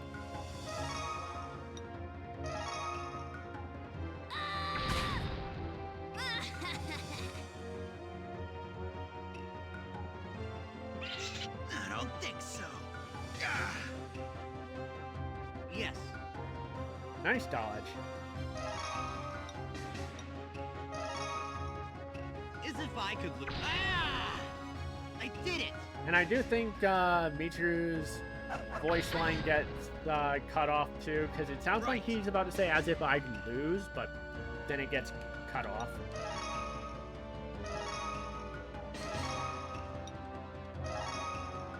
See how you like this? Iron Reaver Soul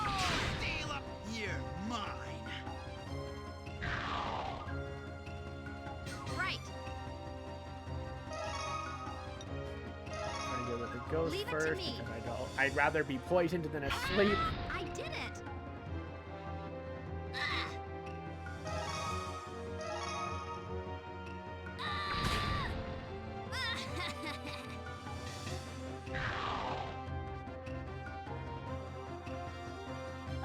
Didn't even feel that. Okay. I can do it. I did it! Not bad. Got it! Even though a basic attack could probably kill it, I want to make sure it does. And this game doesn't really punish you all that hard for using your hardest hitting attack. So that's basically what fights boil down to. Just use whatever does the most damage. See how you like this? Iron Reaver Sword Stealer! You're mine! Of course, there are some exceptions, generally boss fights, but usually not until, like, late game. Even early game, you can pretty much boil down to Maybe just in hit as 10 hard as you years you'd can. have a chance of beating me.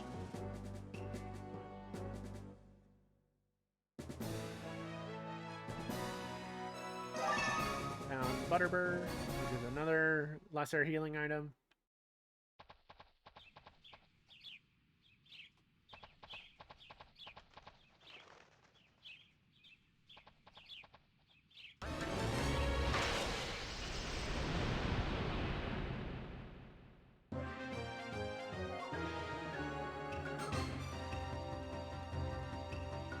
Looks like the enemy hasn't caught on yet.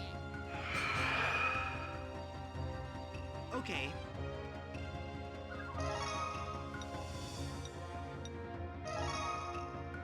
As if I could look. Ah! I did it! Me?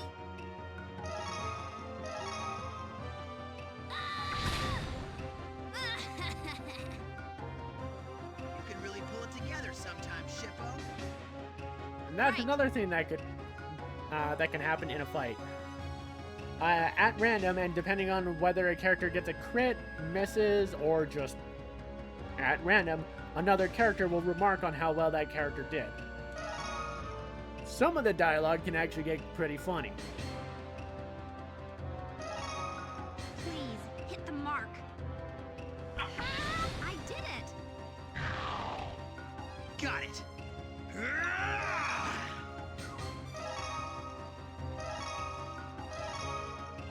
See how you like this? Iron Reaver Sword Stealer! You're mine!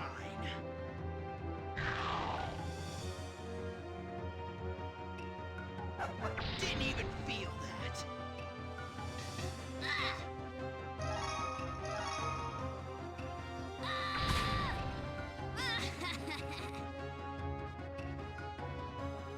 Okay. I can do it. Ah!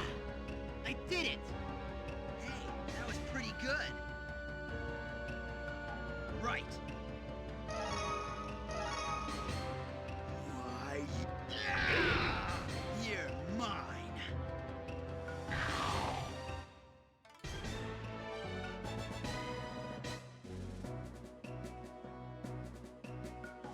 Maybe in 10 years you'd have a chance of beating me.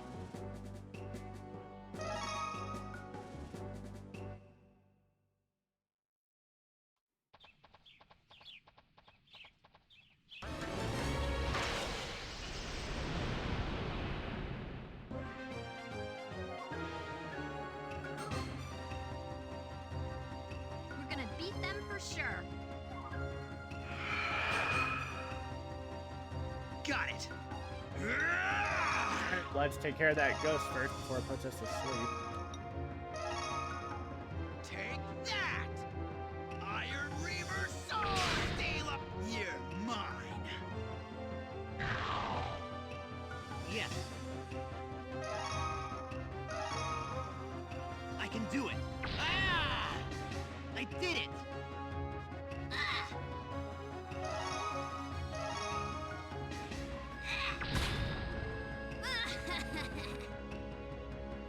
Oh wow. Okay, I actually didn't think Right. Michiru and Shippo would have been able to kill it. Leave it to me. Then again, I do have the silver bracelet equipped too. Nice crit, Kagome! Yo! We never lose to the bad guys.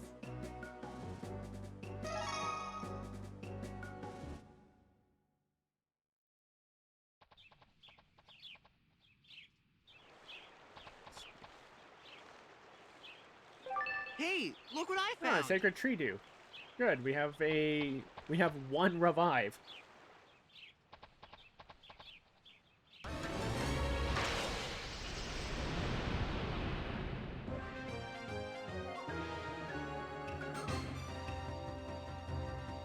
There you are.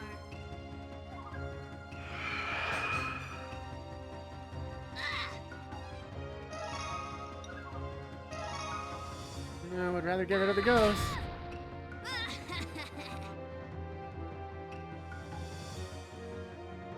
Didn't even feel that. Hold on a sec. Okay. I can do it. I did it! Yes. I had a feeling the two of them couldn't take it out, so maybe Kagome will. Please, hit the mark. I did it! There we go. Right. I give it a few, just because Take the poison is still annoying, Iron Reaver even if it... Steal up. Oh. Damn. Okay.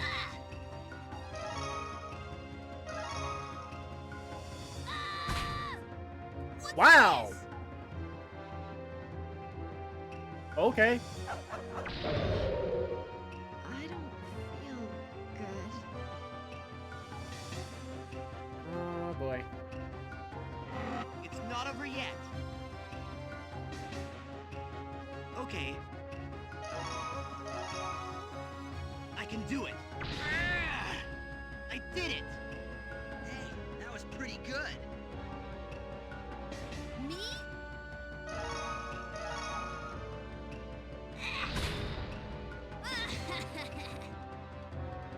You can really pull it together sometimes, Shippo.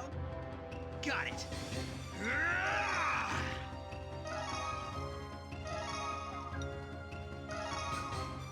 See how you like this. Iron Reaver Sword Steal up. You're mine. Right. Please, hit the mark.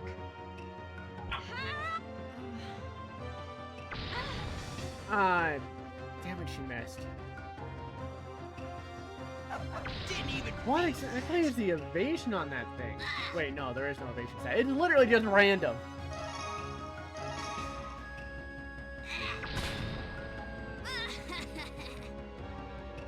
Unless enemies do actually have an invisible evasion stat, which It's all thanks to me.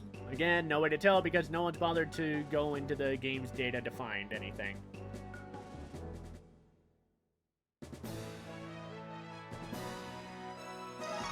Kagome learned Bandage, and Shippo learned Fire Bombs. Kagome is now our designated healer, and Shippo can also start doing some actual damage with techs.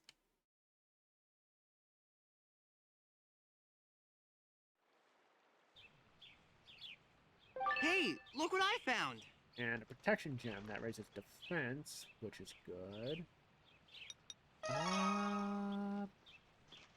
Who should I give it to? I'll give it to Shippo just because he has the least amount of HP out of everyone. 64, 124, 29, 84. Yeah, Shippo's gonna need the defense.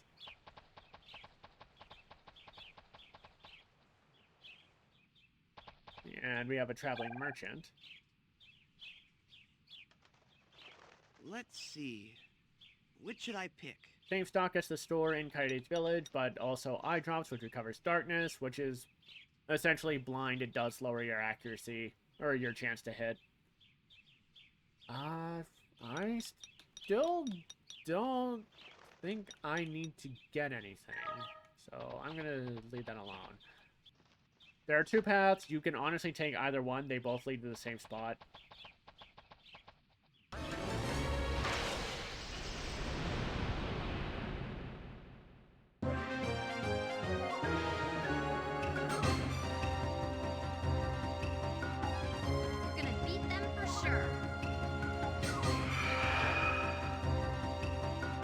Oh, there are 4 of them.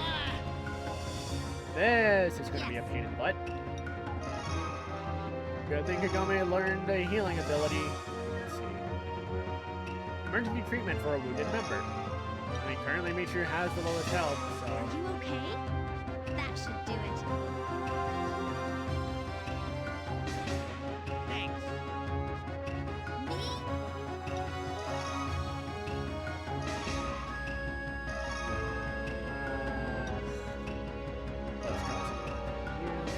Here goes.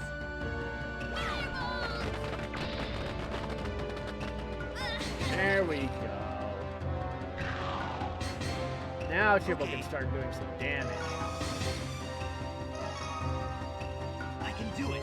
Ah! I did it. We'll do it a sec. Right.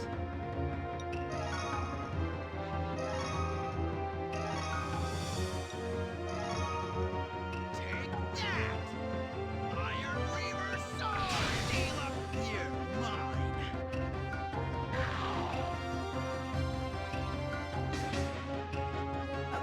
I don't think so.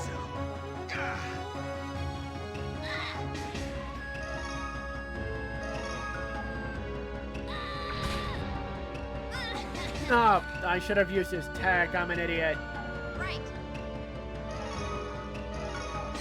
Leave it to me. Oh, this fight will take 1 turn more than it needs to. Okay, Probably. Maybe. I can do it. Yeah, 'cause I think if Shippo killed the bat with his fire bombs, Kagome and Michiru could have maybe killed the wolf. Right.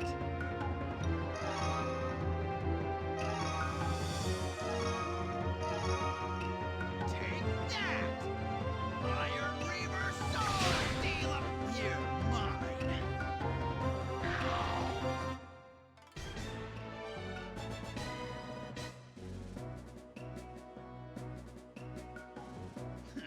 These guys are all talk.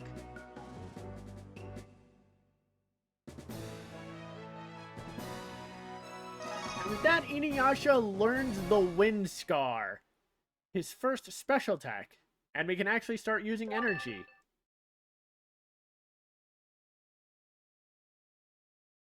Which I will go into now. So, on this screen you'll see the characters have HP and energy. Their energy caps at 300. But as you might have noticed during fights, the characters had little gems at the bottom of their portraits slowly light up.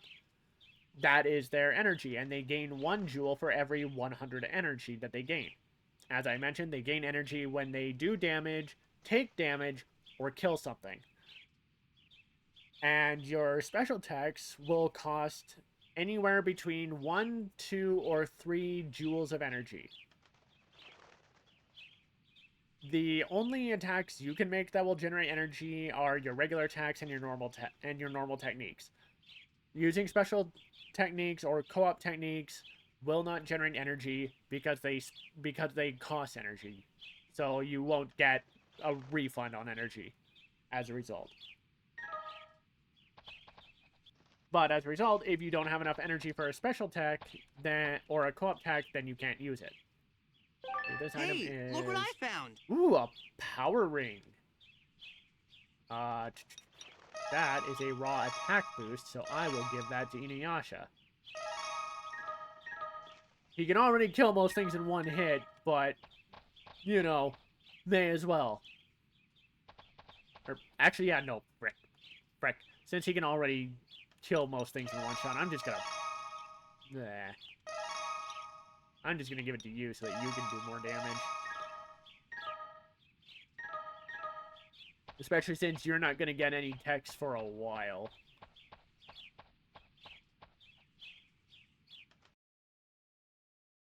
And with that, we're on the world map. And can now actually reach Akebi Village. I'm going to save.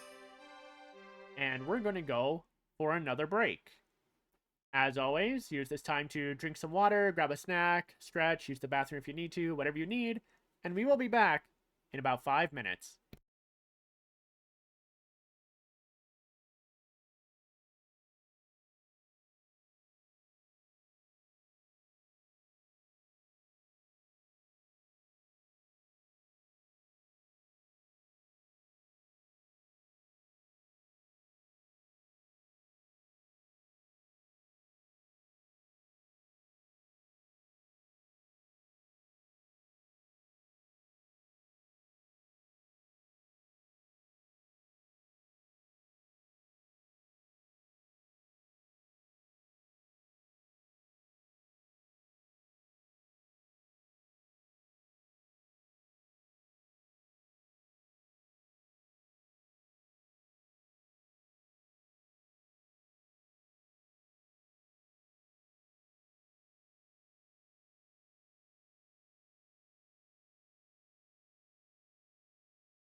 And we're back.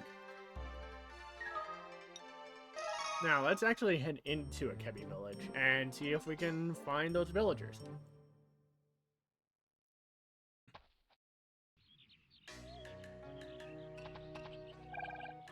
I'm a traveling salesman that has been coming to buy this coal for a long time now.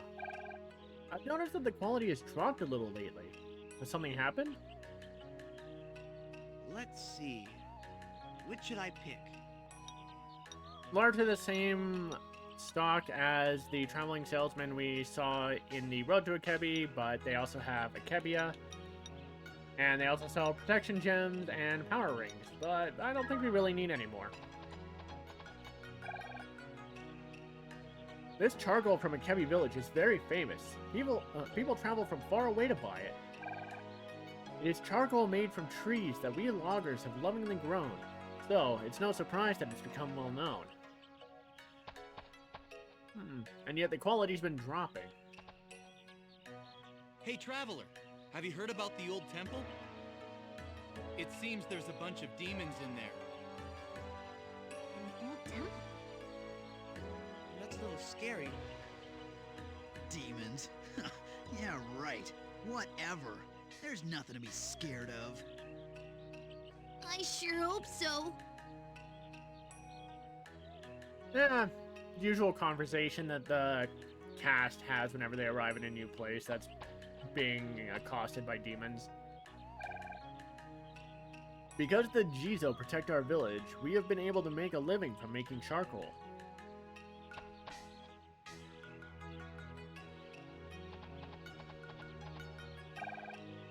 A girl from this house was kidnapped by the ghost spider. Terrible. Again, I don't know why they say ghost spider here when it should be demon, but Bandai localization being ass as usual. She was a cute little girl named Sachi. All I can do is pray for her safety. Oh, is anyone inside? No, there is not. You guys can't get out of the village either? Huh? Why? Your clothes are different, so I figured you weren't from here. Oh boy. This guy. You're right. But why can't people get out of the village? Because of the spider. Lately, there's been a big demon spider wandering around the place. No one can leave the village because everyone is scared. Spider? I hate spiders. And here we have a reveal that Kururugi apparently has a fear of spiders. I don't really like them either.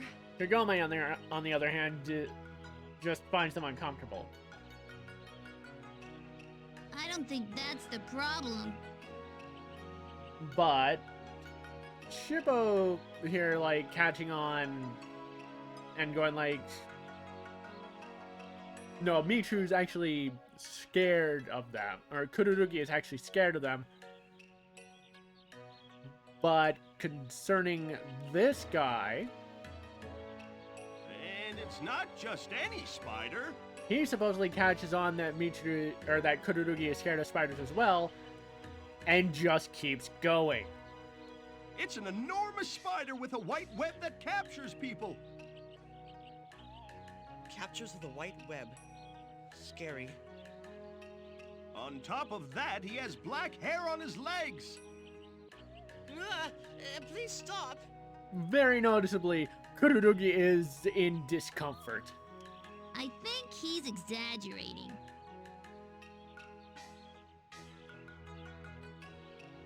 Regarding this, he has more than 10 eyes.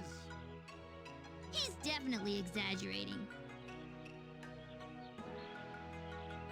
The guy's describing a regular spider, sure. But they're talking about a demon spider. And there have been plenty of demon spiders in the InuYasha story. And none of them have looked like this. So the guy's just taking the description of a regular spider and giving an idea that it's just that, but giant. When that isn't the case. Hey, talk straight, old man. Like, when that isn't the case in regards to demon spiders in this series. Sorry, I get a kick out of the girls getting scared so easily when I tell the story. This is another localization flub. He specifically says, I get a kick out of the girls getting scared so easily, even when you're playing as Michiru. In which case, it should be, I get a kick out of people getting scared so easily. That just kind of makes a bit more sense. Sorry, give me a sec.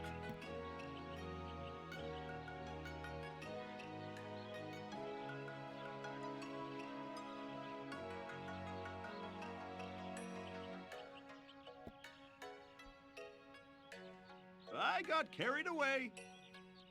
Anyway, until someone takes care of them, everybody's too scared to leave the village.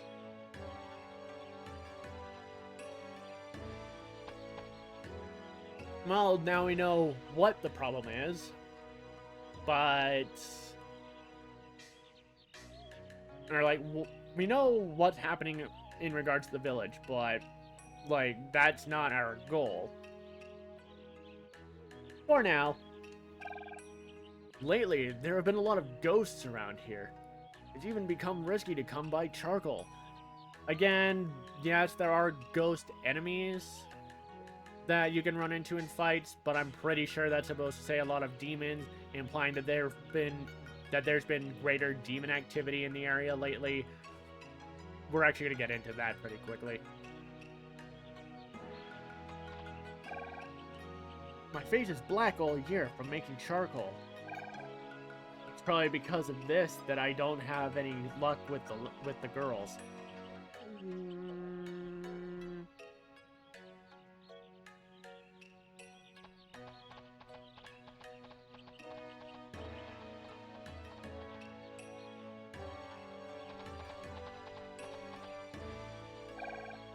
Even if we forget about our ancestors won't forget about us, and they will always watch over and protect us. So I go to their graves and pray and show my appreciation.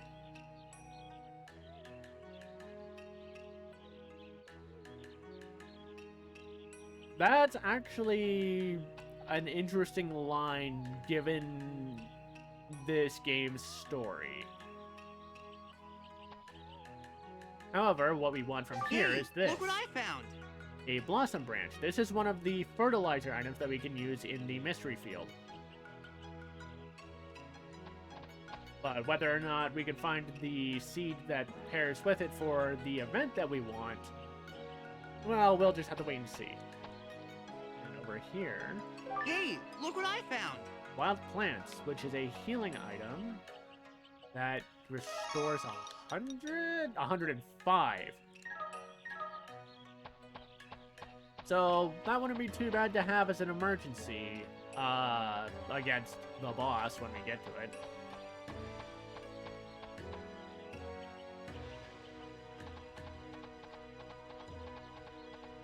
And then up here...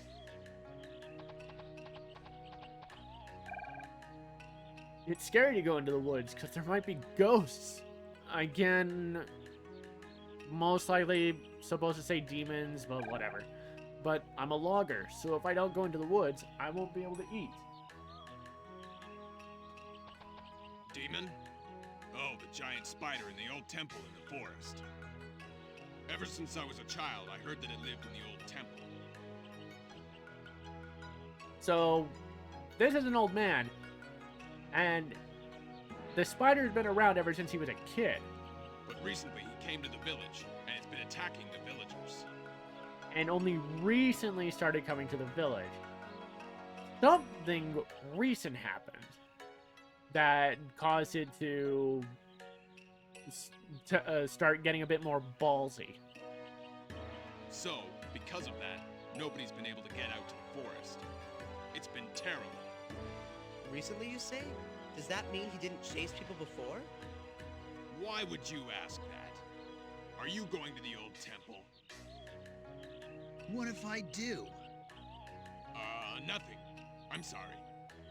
Until now, he was satisfied to eat stray farm animals and creatures in the wild. never used to come to the village. Yeah, something got that spider demon to like either agitated or irritated, whatever. To the point that it was like, you know what? I'm tired of eating these things in the forest. There's an entire group of humans just right there that I can eat. If you're going to the pond just ahead, you should talk to Kakuju. I'm sure you'll hear helpful stories. One thing that I would like to point out is Michiru's voice actor. His voice actor is Sean Broadhurst. Sean... how the hell do you pronounce his name again?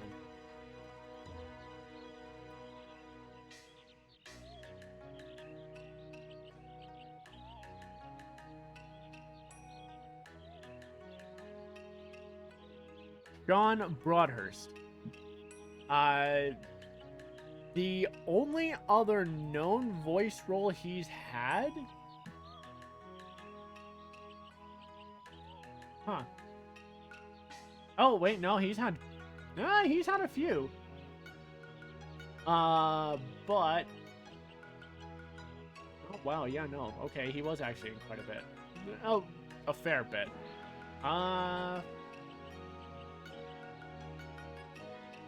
He was in Mobile Suit Zeta Gundam as Katz Kobayashi. And then came back for Dynasty Warriors Gundam as Judo Asta. And then he was in the 1999 version of Hunter x Hunter as Katsuo, or whatever his name is.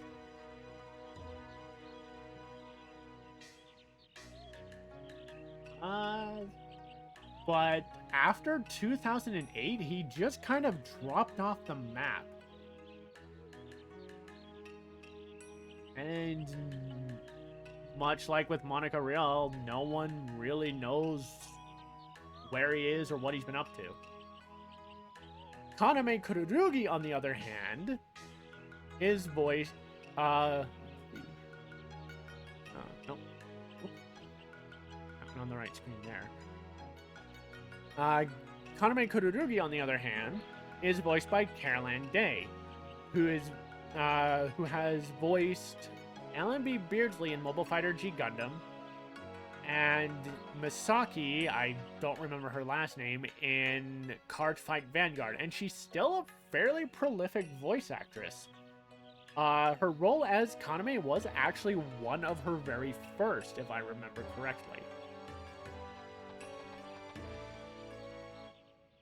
I say this for a reason. What rare use of Shikigami power. Because now we can meet Kakuju. What?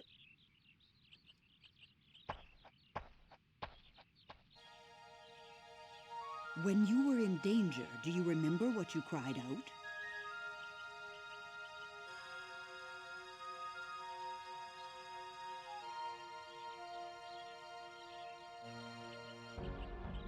Oh, I love this theme. This is one of my favorite themes from the game.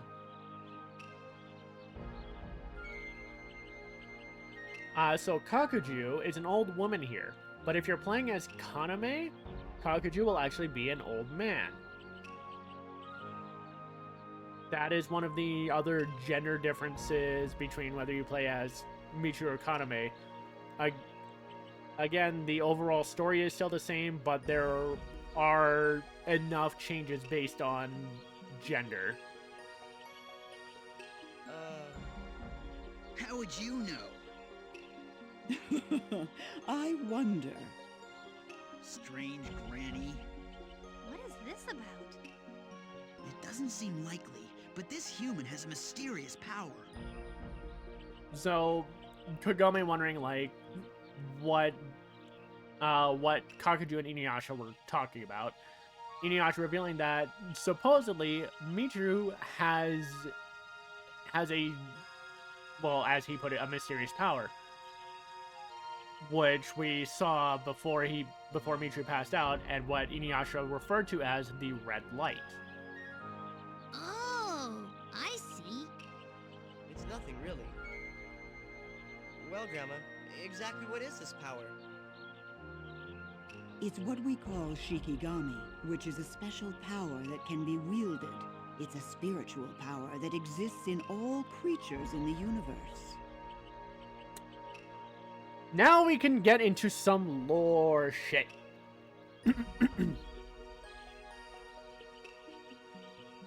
By the time this game came out, as I mentioned, this was around when episode... Oh, frick, which one was it?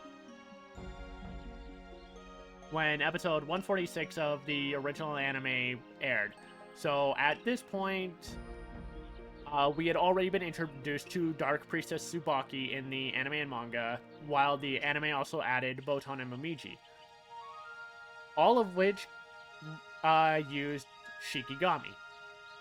And then later in the InuYasha story, even Kikyo started using Shikigami. But her Shikigami took a different form than what Tsubaki, Botan, and Momiji's did. And even then, technically, Botan and Momiji's Shikigami was different from what Tsubaki used. And the Shikigami that Kururugi uses is also incredibly different. But that's not the actual name of the power. The actual name of the power is Onmyodo, which has a basis in Chinese Taoism that eventually made its way to Japan and was enhanced through Japanese Shintoism and Zen Buddhism, and that's how it became Onmyodo. But due to its origins in Chinese Taoism, it has connections to yin and yang, which is why Onmyodo is the way of yin and yang. And those who use Onmyodo are Onmyoji, masters of yin and yang. They can freely harness and control the powers of yin and yang, the two fundamental forces of the universe and creation, according to Taoism. But the way they describe it here from Kakuju suggests that it's similar to, I'll say Dragon Ball's Ki. May Toriyama rest in peace, because it's something that exists in all living things. It's a power that can be harnessed, though in this regard only certain people can use it, as opposed to Ki, where it's anyone who has sufficient training can use it. It sounds pretty amazing. But regarding this, Kagome and the others aren't questioning what Shikigami is, which would suggest that they've encountered Shikigami before in some form. Which, in the anime, was episodes 60 through 64. And as I mentioned near the start of the stream, InuYasha does not have access to the Red Test Saga at all in this game.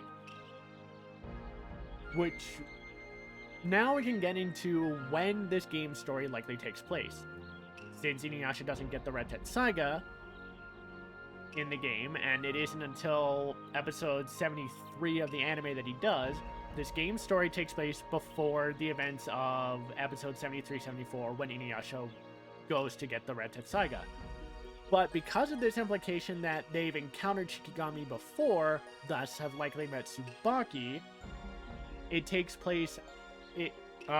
this game starts after episode 64. So the start of this game is sometime between episode 64 of the anime and episode 73 of the anime. And from there, it kind of does its own thing and starts replacing content from seasons 3, 4, and 5. there are moments in this game that parallel events from the original manga and anime, which I will point out and go into what the events are when they're replaced. It is honestly pretty interesting, and based on how this game ends, it absolutely just kind of destroys the timeline. Well, you have only just awakened your powers. You don't even know how to use them to their fullest potential yet. I'm pretty helpless. Everybody's been protecting me. I mean, you can't help it. You don't have a weapon, and you don't have powers like Kagome, InuYasha, or Shippo. You can't help it. There's nothing like this in our world. And then there's Kagome with this. Technically it's supposed to say in our time, but there's enough of a time difference that it is a different world. Time travel is a form of isekai, if the time difference is far enough. Your world? Or if there's a big enough time difference between your point of origin and where you end up. Yes, I'm from a different world, and I was brought here unexpectedly. Oh, you're from a different world. Oh, that is unusual. You couldn't tell from the strange clothing? I'm sorry. My eyes don't work so well anymore. I can't even tell what you are wearing or what you look like. And this is a good use of why Kakuju's hair is covering their eyes. Like, if they can't see very well, why let us see their eyes? They're probably glazed over or whatever from being poor, or from the bad eyesight. I didn't realize that. I'm sorry for what I said. Shibbo being a good kid. Oh, don't worry about it. So, do you know anything? Sorry, but I don't know anything that could help you. I see. Sorry about that. That's okay. Well... Wait a minute. Huh? I don't know what brought you into this world, but I can teach you how to use the Shikigami power that lies within you. Would you like to learn? That's great. You should learn how to use it. Yes, okay. Please teach me, Grandma Kakuju. Okay, then stand in front of me. Hold my hand, close your eyes, and be very still.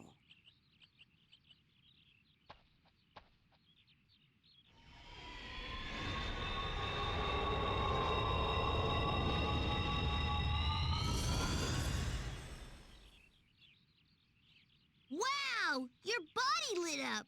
Is that what you call Shikigami? And Shippo points out that Michiru's body lit up. There was a light. No. We just awakened the Shikigami. Now you will learn to use the Shikigami. There is, like, it's going to be a bit, but there's going to be a reason why I'm emphasizing this whole light business with what InuYasha, Kururugi, and Shippo said about Kururugi's power. Look at this rock next to me. This rock is made from serpentine. It reacts to the power of Shikigami. Serpentine is an actual type of rock that was believed to be related to dragons, or possibly fossilized dragon skin, because of the scale-like texture it has. If you can properly use Shikigami, the rock will react and break.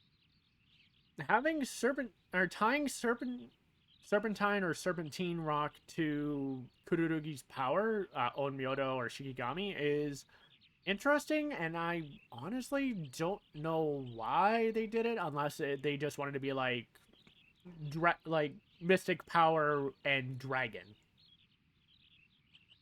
I don't know. Go ahead and try it. Okay. And if we go to the rock, it just explodes. I did it! Here's the thing, though. Kagaju said that the rock should break upon reacting to Kururugi's power, and yet it exploded.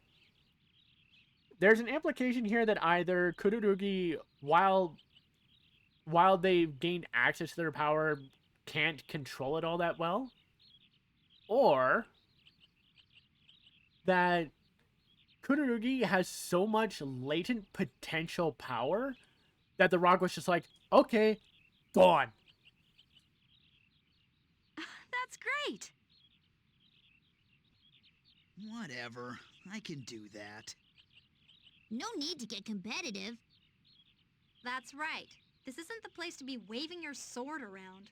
And then basically Shippo and Kagome telling InuYasha that this isn't a dick measuring contest. They're congratulating Kururugi on being able to use his new power. Shut up! So, do you think you've learned how to use the Shikigami power? Yes. Pretty much. Now the test will be in putting it to actual use. Okay. Thank you, Grandma. Now let's go find a villager who might know something.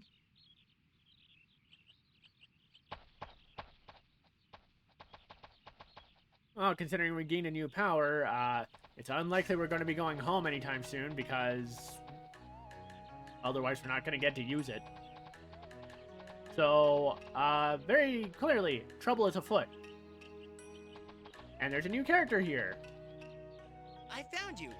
You were the one that came after me in the field. Hey, aren't you the one from that time? Did you come to abduct someone again? Hey, everyone! A demon! Get away! Demon, give me back my daughter! And it's the two who were with him before. What nonsense is he talking about? Though the way he yelled out, everyone, there's a demon, you'd think he's trying to call to the entire village, but they just didn't want to animate the entire village showing up, or maybe there was supposed to be a larger group, but they didn't want to do models and animations for them. Who knows? Don't be rude, InuYasha. Just a minute. You don't have to be afraid. This kid isn't a demon. What? Well, what's with the peculiar clothing? Oh, it's just an unusual circumstance, but we're normal people, like you. It's true. I'm not a demon. Now that you say that, you do look pretty weak to be a demon.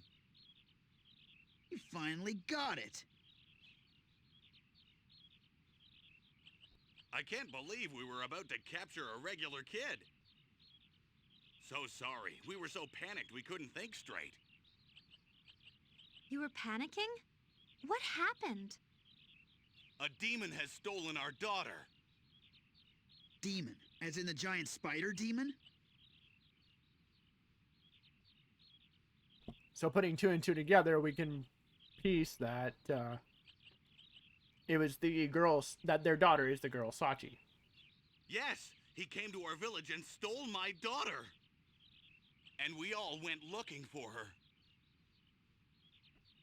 That's when I appeared. That's right. We saw your strange clothes and thought you were a demon in disguise. It's exactly as he says. Don't worry about it. But can I ask you something? Did you see a well anywhere near there? A well? No, I didn't. Maybe not a well, but something like it. At least something that looked strange. I searched that area really well, and I didn't see anything like that. Any of you see anything? No, there wasn't anything around there. Yeah, and then with his "any of you see anything" and the way he yelled it, considering there's only 2 other people there, it leads to a suggestion that there should have been more people here in this scene that he was calling out to. I see. Damn, we finally find the place and there's nothing. What a waste of time. Unless that was another localization flub and he was supposed to say, "Did either of you see anything?" instead of "any of you." It's too bad, but I guess we should head back to Kaede's village. I mean, fair. There's nothing for us here, so may as well go back and start from square one.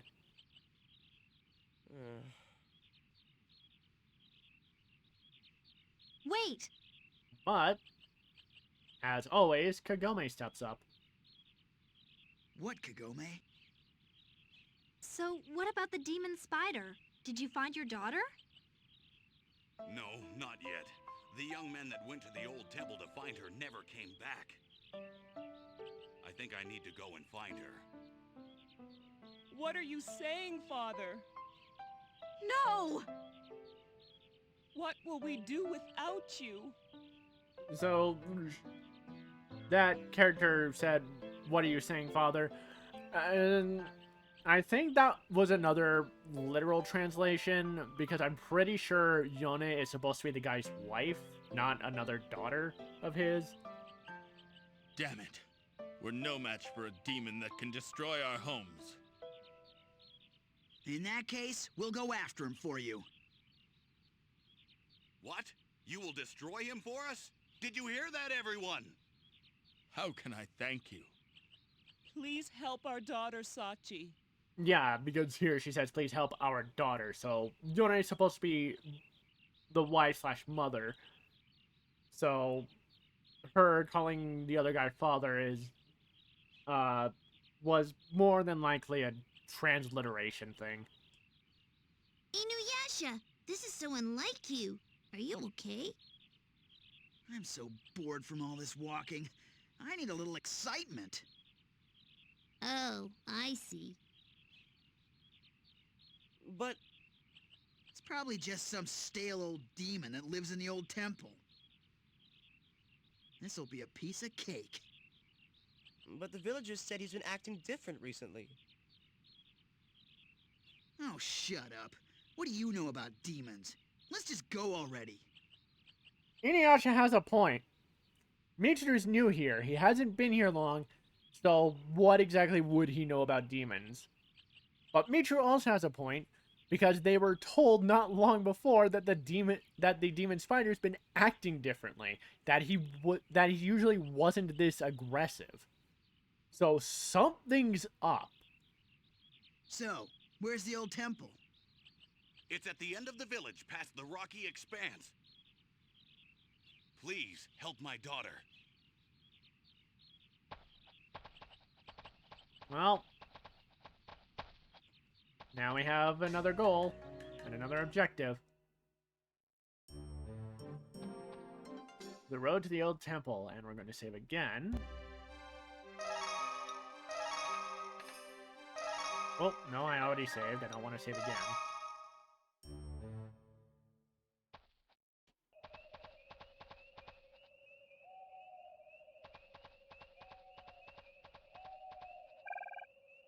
When I went looking for medicinal herbs, I got lost. So I stayed at the old temple. That was on the right-hand side. Ah, stumbling over my words. I heard noises coming from under the floor, and there were strange things written on the paper that was on the desk. It was very spooky. What? You're going to the old temple? I'll advise you about one thing. Under the stairs is a cat. He seems to be able to write a traveling journal for you. Press the cross button to talk to him. Yes, I'm calling it the cross button, not the X button, because apparently that's what Sony said it's actually called. Good luck, everyone. But he mentioned the other form of saving besides going to the world map. In most dungeons, there will be a cat that you can talk to. Why is it a cat? Hey, no look one what I knows. found. But the design of the cat looks pretty similar to Kagome's cat, Buyo. That's the only point of reference. Hey, look what I found. So we got a silver bell to cure sleep and a tonic to cure poison. That should be an indicator of what we'll be up against.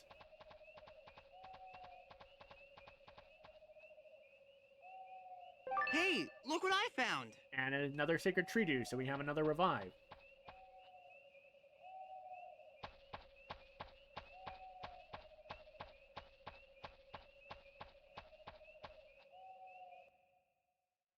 So this is the old temple. It looks perfect for a giant spider's dwelling.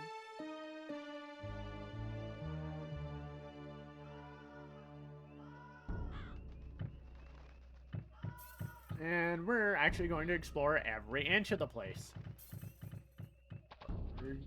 Little goodies. Hey, look what I found. Antidote. Or wait, no, tonic doesn't restore poison. What does it restore? What does it heal then? Confusion. Okay. And in here is... Hey, look what a sage remedy. Which is a full heal for one character. That is something to hold on to.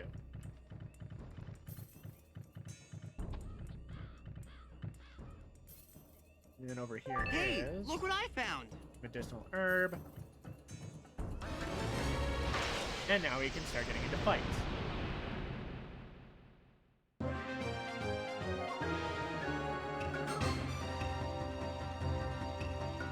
You won't get your revenge. Now we've got ghosts and crows. The ghost is still going to be the priority because it can put people to sleep.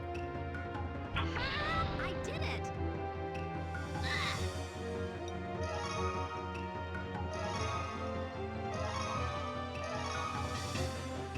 You just watch! Fireball!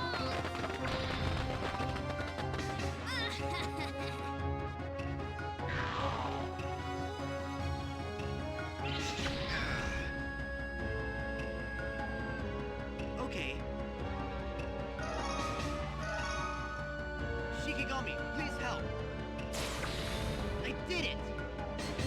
Got it!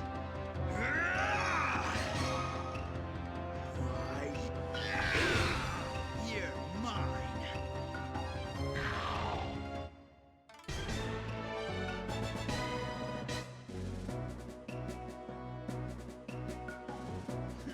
These guys are all talk. Eye drop secure darkness. Good.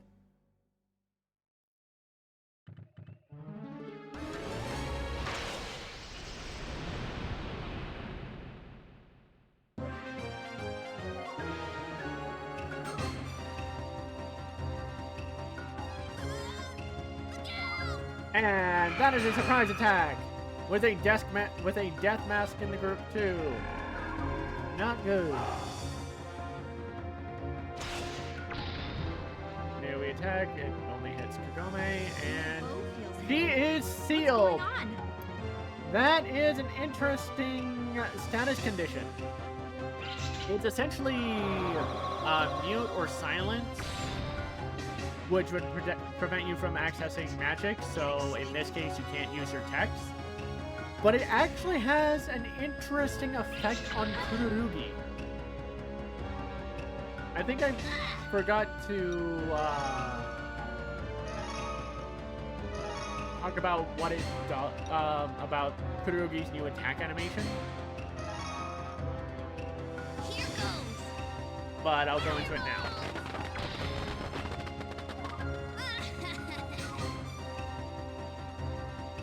So, Kururugi's original attack animation had him running up and punching someone.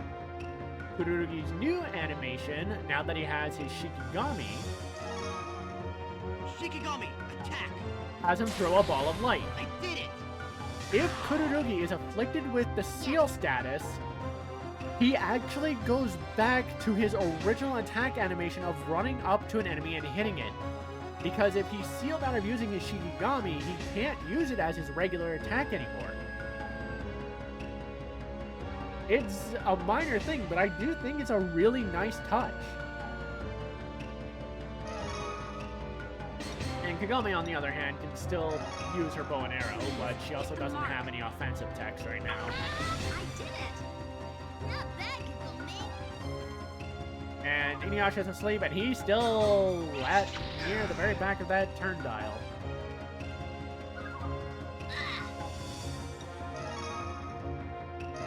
If you don't get woken up by being attacked, you'll wake up after what is essentially one full turn of the enemy that cast the sleep. Here goes! Fireball!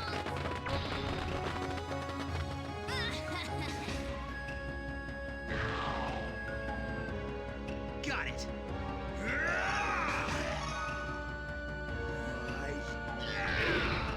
You're mine!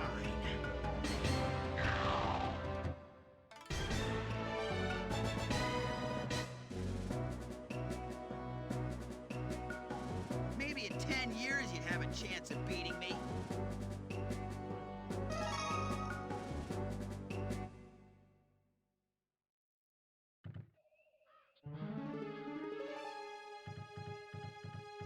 Then we want to go back here for something after we finish this fight.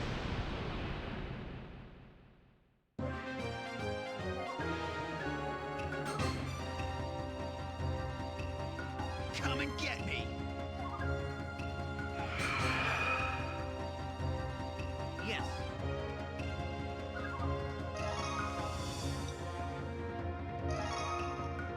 Shikigami, attack! I did it! Nice crit!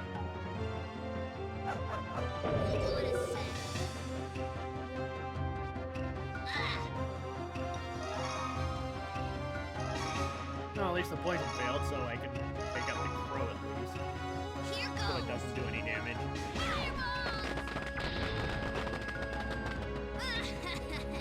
Oh!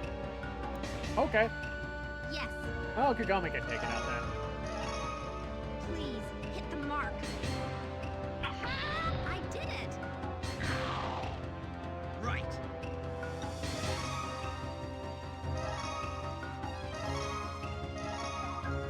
See how you like this? Iron Reaver Sword! Steal up! You're mine!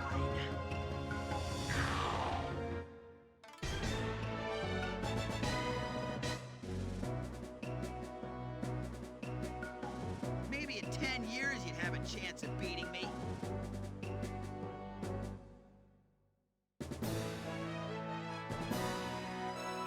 And Triple learned the Wheel of Fire, which is his first special attack. And it's an AoE, so it can hit all enemies, which is amazing. He will be our big cleanup guy for the early game. Hey, look what I found! And a crystal hair gem. That's what it was. The hair gems are the female equivalent of the bracelets that I mentioned before. They increase spirit and defense by 2 and can only be equipped to female characters.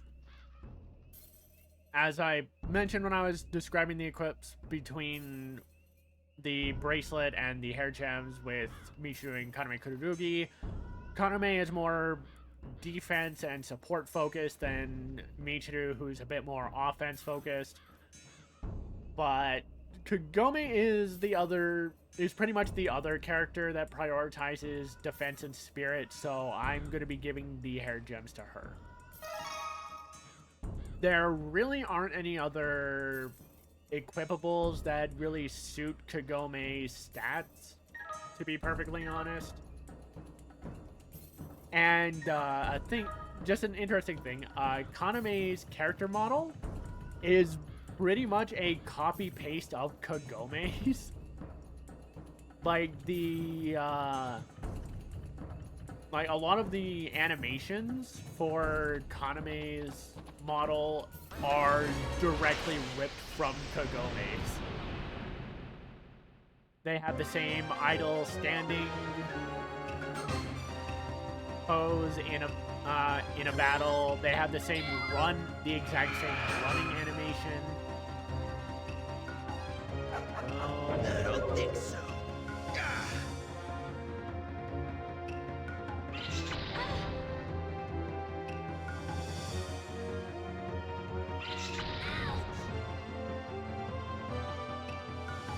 Okay.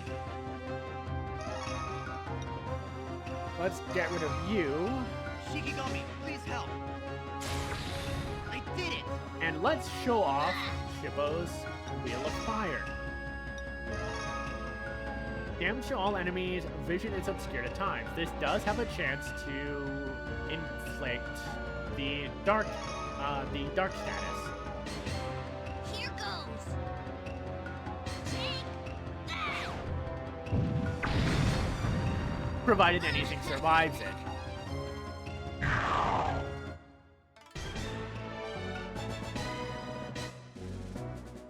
So currently, InuYasha and Shippo are going to be our big cleanup guys. Do you understand our power? InuYasha has the raw single target power, and Shippo has the big AoE power.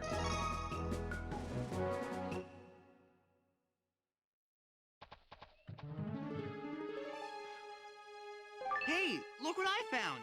And that's ointment. What does the ointment do again? Oh, it recovers 100 HP. Like, yeah, no, we're getting some pretty good healing items. Did I go behind that thing? I don't remember. I'll find out after this fight. We're gonna beat them for sure.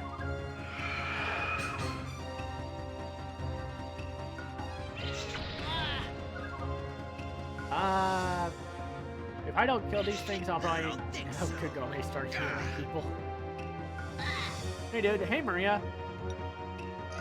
How was your appointment?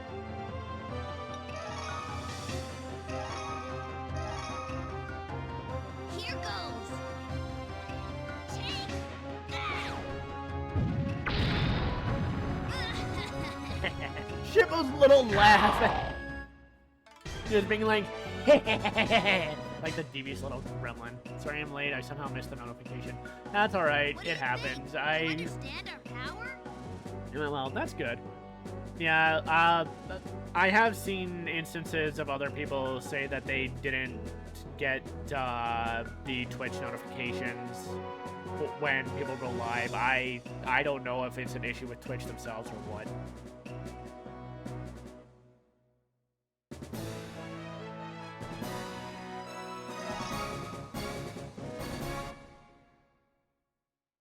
Let's see, can I go back here? No, I can't. Okay. Well, time to cycle around. See what other goodies we can find. I'll watch the VOD. No problem. I will eventually be uploading this to YouTube as well, since I'm using that as an archive. Roses! Hey, babe! Yes, Roses is my... Written Crosses Roses is my girlfriend. And I love her very much. Thank you for coming, hon.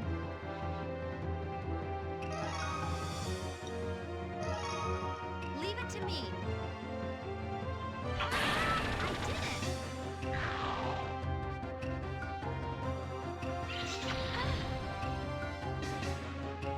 I knew it was important to you. Thanks, hon. Oh, Kagome attacked. I should have had her heal.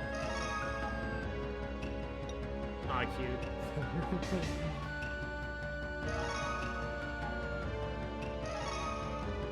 Now let's show the wind scar since InuYasha has that.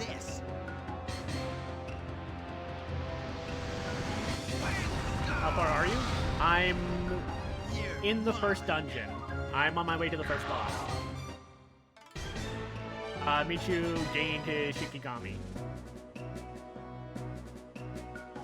Maybe in 10 years you'd have a chance of beating me.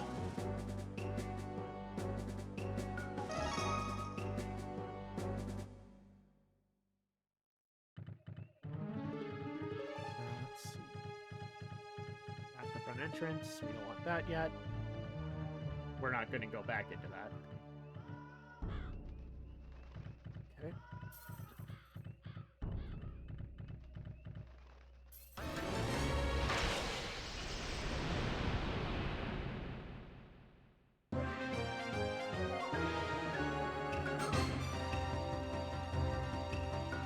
You won't get your revenge. Yes. All right, Kagome, you need to heal. Your health is way too low.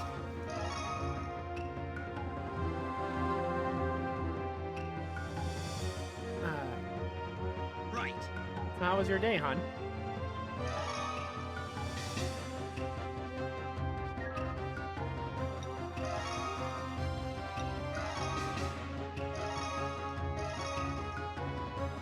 See how you like this. Overtime. Here's hoping you get paid for that. Okay.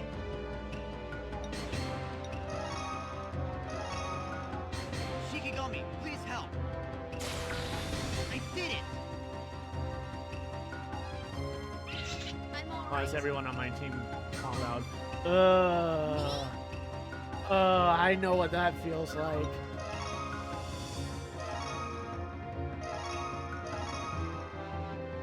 You just watch.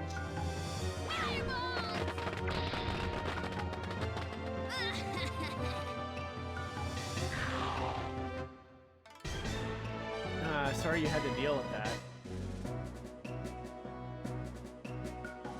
What do you think? Do you understand our power?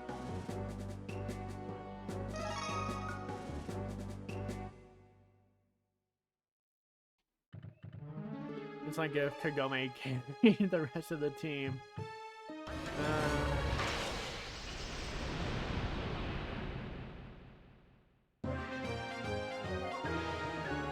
Yeah, I get that. You won't get your revenge. I hope you get as much relaxation as you can. Okay. Shikigami, please help. I did it.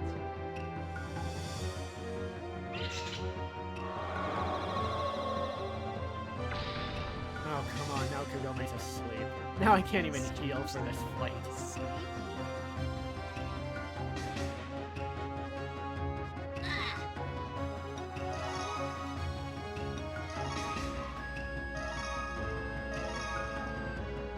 Here goes. Take that.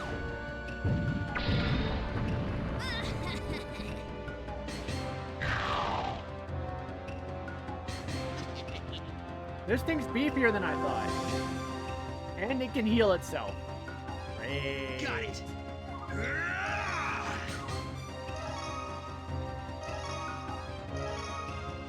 Take that. Iron Reaver Sword Dealer. You're mine.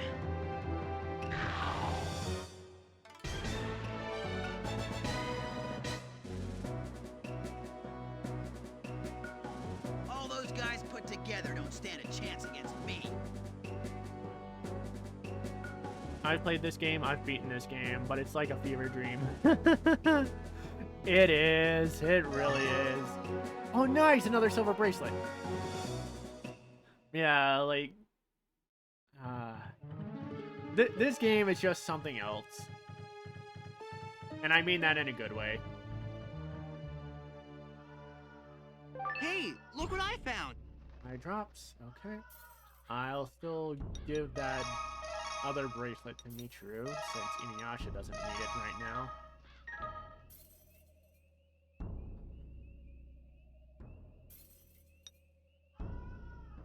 I should heal InuYasha, at least with something minor.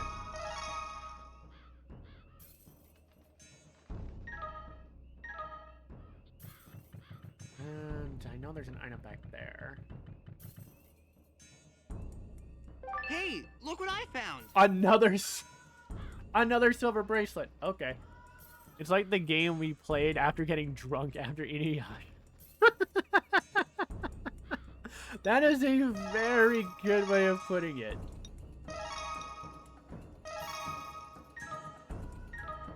That is a very interesting way of putting it, but I will agree. Like, it is such a weird game. But as far as, like, as far as being a video game, I am not going to deny it. This game is incredibly mid. This is a very mid game. It is so basic. But as an InuYasha game, it is surprisingly really good. Even if it is a bit trippy. See how you like this? Iron Reaver Soul Stealer! You're mine! Yes. Shikigami, attack! I did it!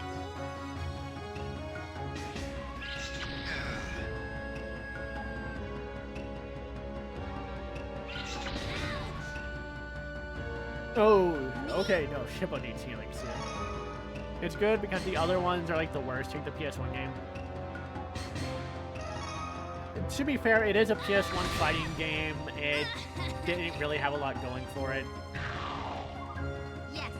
If you want one of the weirdest InuYasha games, Secret of the Divine Jewel on Nintendo DS is really freaking weird. It is absolutely a fever dream of a game, especially since it was made in the United States and never released outside of North America. Japan never got Secret of the Divine Jewel, and it is weird. You're mine!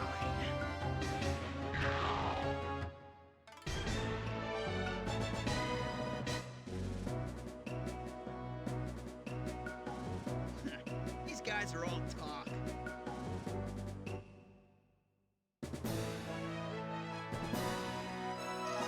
And Kagome learned Cheer.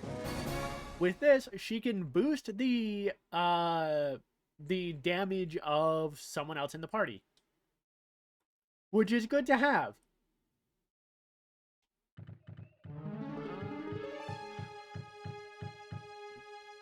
Although I think with this, we're going to take another break. So as always, use this time to drink some water, grab a snack, stretch, use the bathroom if you need to. Do whatever you need, and we will be back in about 5 minutes.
And we're back.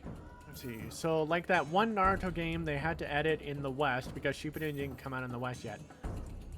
Probably, I'm honestly not that familiar with the Naruto video games, but if you want another example, it's like the Dragon Ball Z Legacy of Goku games. Legacy of Goku 1, Legacy of Goku 2, and Boo's Fury. They were all created in North America, or created in the United States. And only the second game went to Japan. InuYasha, The Secret of the Divine Jewel, pretty much got the same treatment as Legacy of Goku 1 and Boo's Fury in that, again, created in the United States, and it never left North America.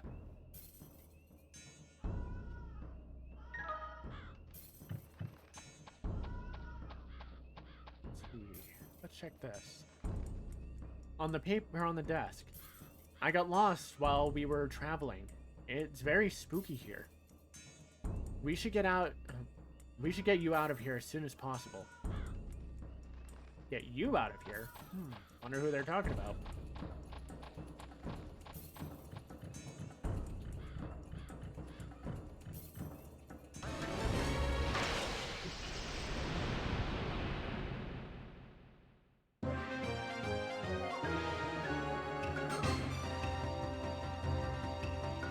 Come and get me!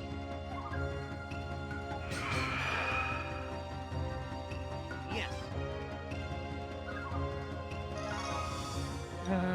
Yeah, no, Kagome is gonna have to heal Shippo for sure. Shikigami, please help. I did it!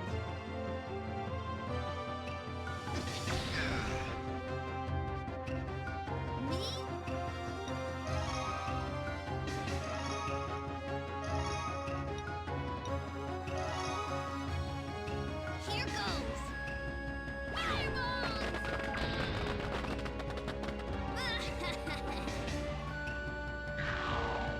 Nice, Shippo! I actually didn't think he'd be strong enough to do that yet. Are you okay? That should do it. Thanks! Right. Whoa, snuck in that turn there, InuYasha. See how you like this?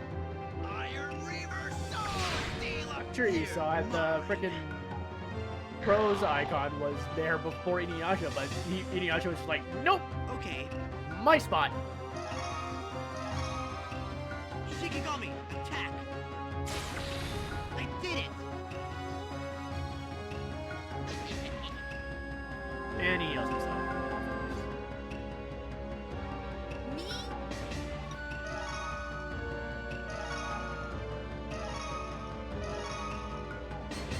Here goes!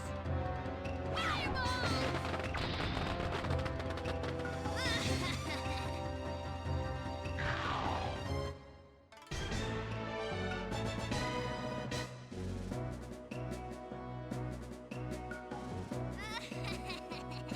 It's all thanks to me. It sure was, Shippo, because you did a crazy amount of damage against that ghost that I was not expecting out of you yet.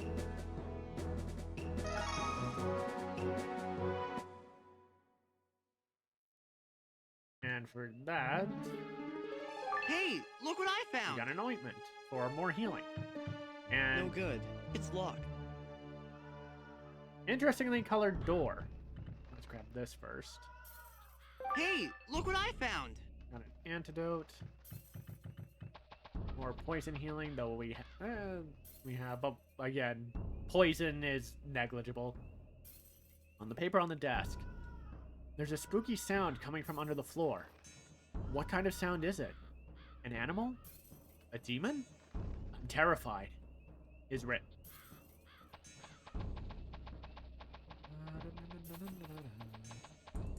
Nothing else here, but I do know there's stuff in here. On the paper on the desk, I lost a very important key. I had it when I was making our meal. Maybe I dropped it somewhere. Is written. Probably the key that we need for the door. On the paper on the desk, I got lost and ended up at this temple, but I'm terrified of something. It's written. Okay, no, there was nothing in there. Well, aside from the note telling us about the key.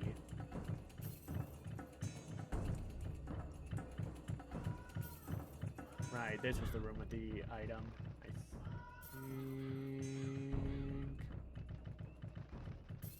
think. Jeez, how am I wrong again? Oh, this is the room that we need, because this is the old temple key.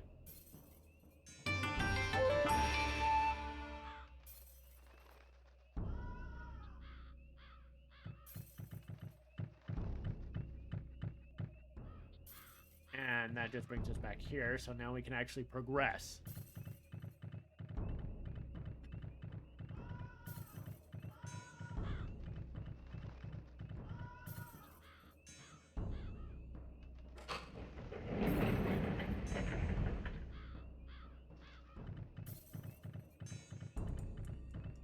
And here we have the talking safe cat.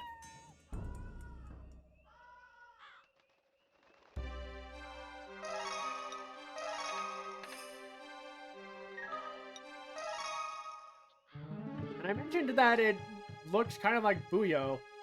Like, if you see the black and brown spots in contrast to its white fur, yeah, it looks kind of like Kagome's cat Booyo.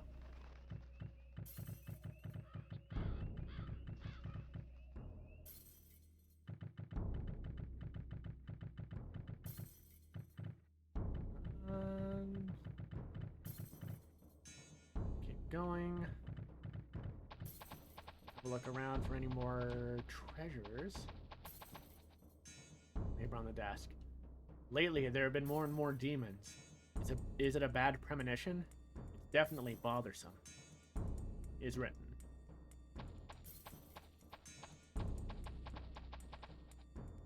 Oh, come on. On the paper on the desk. There's a sky blue seed in Kasasagi Town. If you plant it in the mystery soil from Botan Village, you will have a rich harvest. Is written. That is actually a combination for one of the mystery field events. But Botan Village is quite a ways off. Kasasagi is closer. So we're going to have to wait a while before we can do that.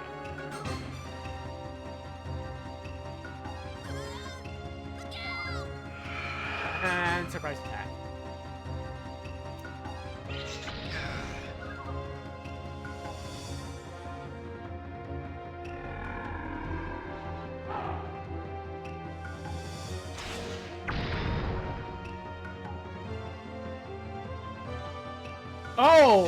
Okay. Wow, you dicks. Death Mask, you dick.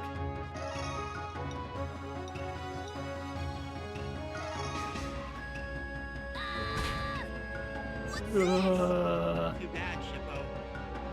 Right.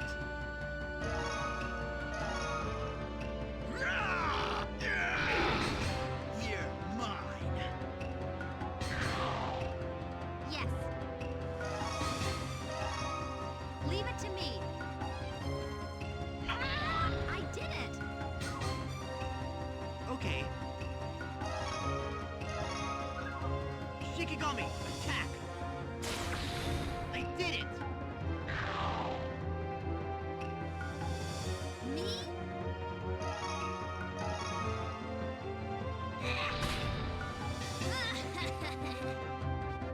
Maybe because I never used him, but does Shippo ever get good? Kind of? For the early game, he's pretty good because of his Wheel of Fire is the only thing that'll hit everything for really good damage. Otherwise, his Foxfire defense is probably the best thing you're going to use him for. Since it boosts the defense of the entire party for a good while. You're mine. And his other abilities just don't really do anything. Against bosses, using Smashing Top for his attack is probably the best thing you can do. Together don't stand a chance against me. But Yeah, Shippo's pretty low tier in terms of strength in this game.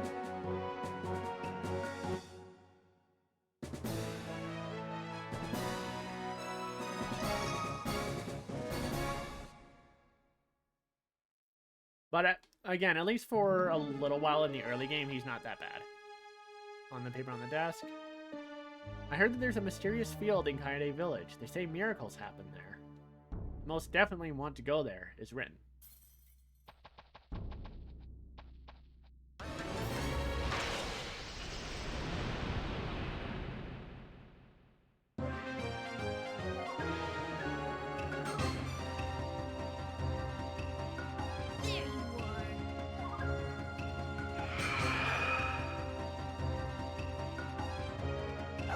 Didn't even feel that. Right.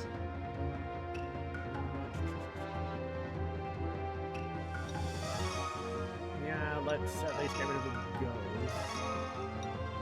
Yeah, that was Take that!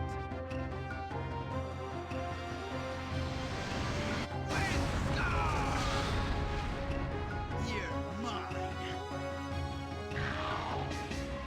Okay, we can get that energy back, no problem. Shikigami, please help. I did it! Hey, that was pretty good.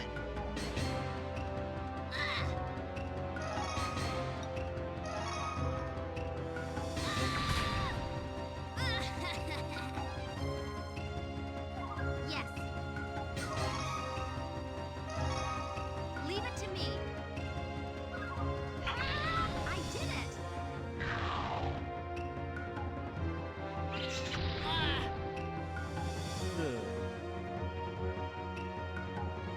Got it. Shippo's at least incredibly fast.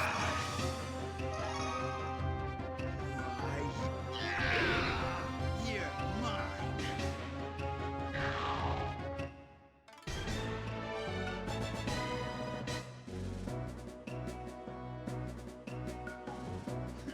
These guys are all talk.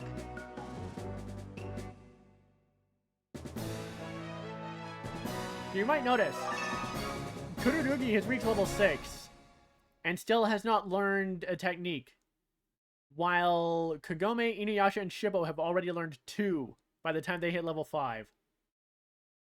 There is a reason for that.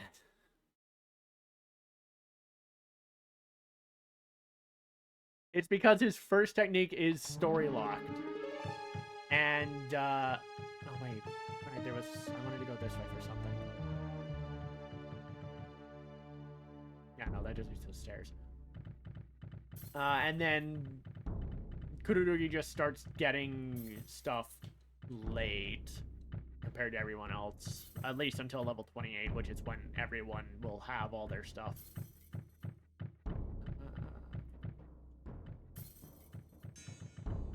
No, that's blocked off. What's in here? What's in here? Treasure! Hey, look what I found! Medicinal herb. Okay. I mean, we're definitely going to need it before we head into the boss. Lots of barrels, but nothing in here.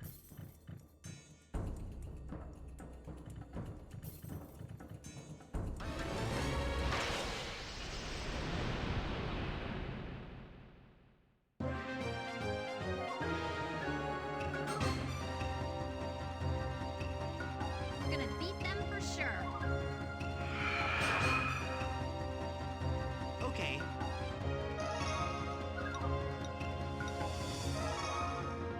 Shikigami, please help. I did it! Got it.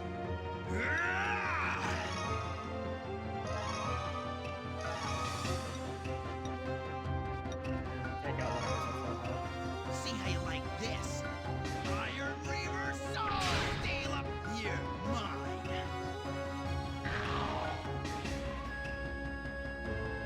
Didn't even feel that. Me? No damage, but he still gained energy. Hell yeah.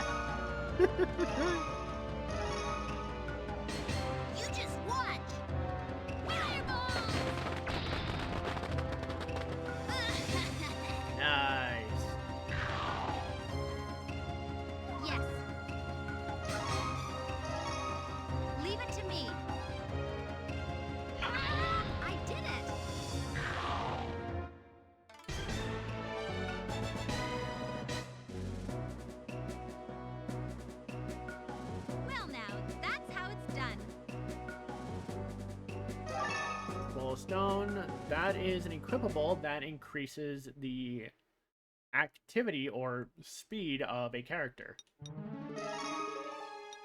Which, yeah, I'm gonna make InuYasha a bit faster so that he can try to get rid of stuff sooner.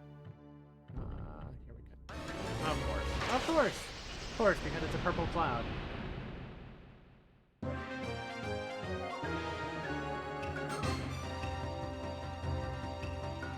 You won't get your revenge.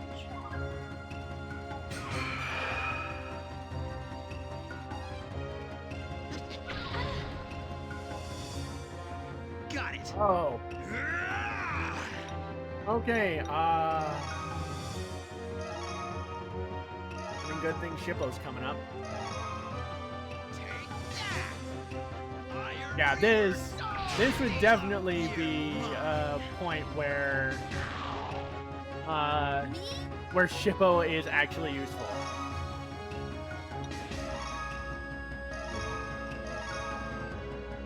You just watch. Take that.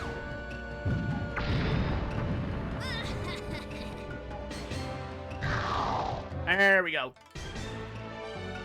Yeah. He starts good, he just drops off real hard about halfway through.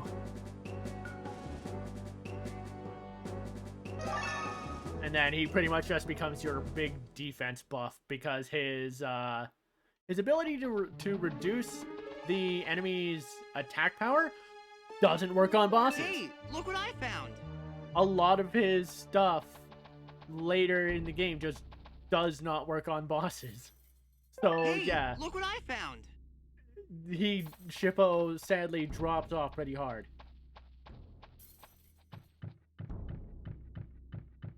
Let's see, what's in here? Other side. Hey, look what I found. Faint Remedy. Ooh. Wait, no, that's not a Sage Remedy. How much does this heal then? All HP, energy, and status abnormalities. This is a better Sage Remedy. Oh.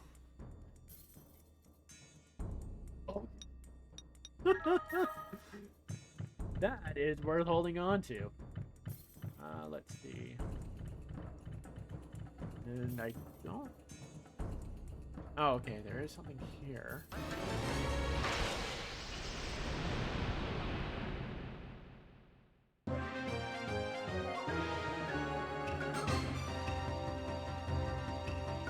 Surprise attack? Damn it! Well, please tell me you get your turn soon.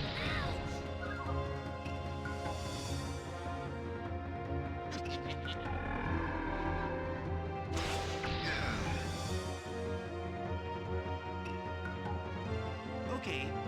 Oh, that was a lot of damage, though. Shikigami, attack. I did it.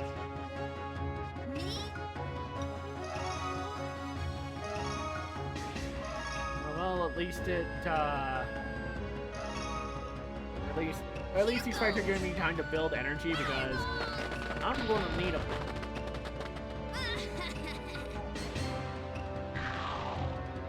Right.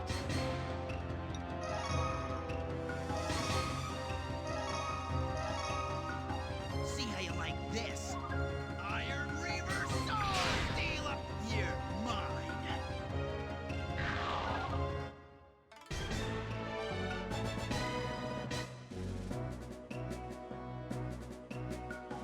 Maybe in 10 years you'd have a chance of beating me.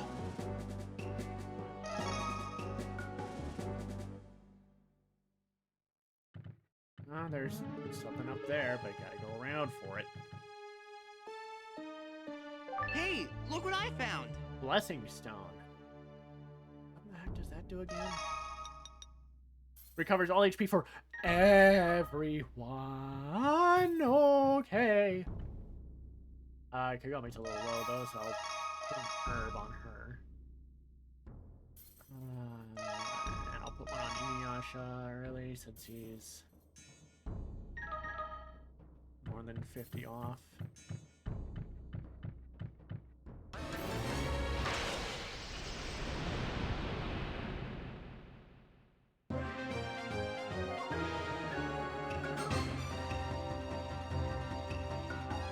beat them for sure.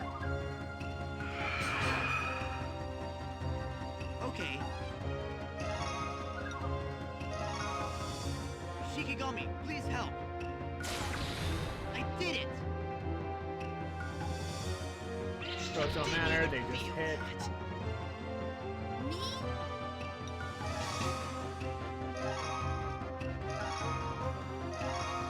There that goes. Here goes! Fireballs!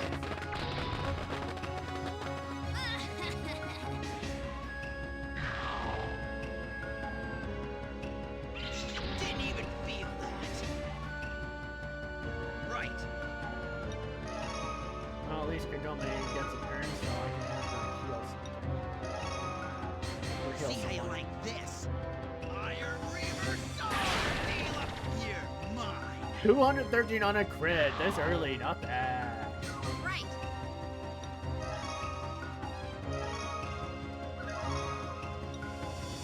That's healing you up, you're at Are you less. okay? That should do it. Percentage-wise. Thanks.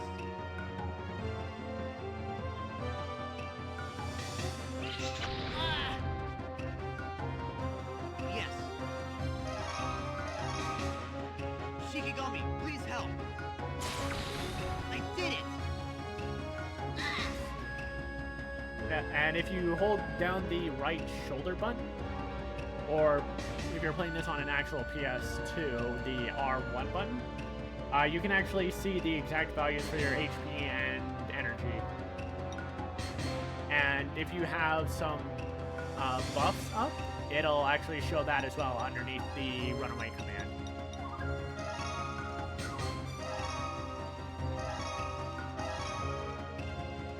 Here goes!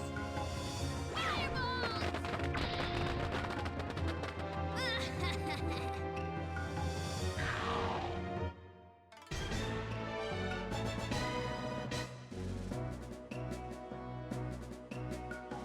What an easy victory.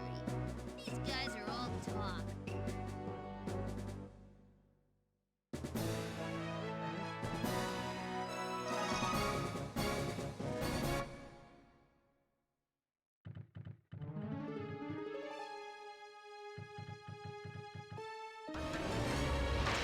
Well, at least I get this fight out of the way before going into the boss.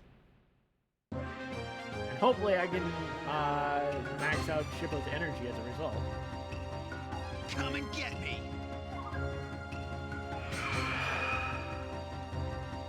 Right. Oh, I have. Whoa.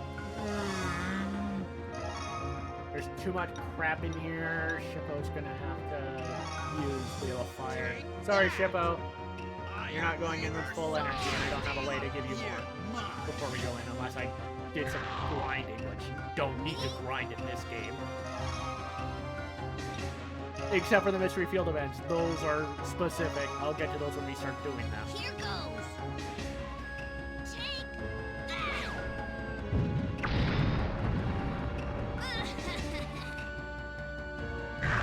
Thanks, Shippo.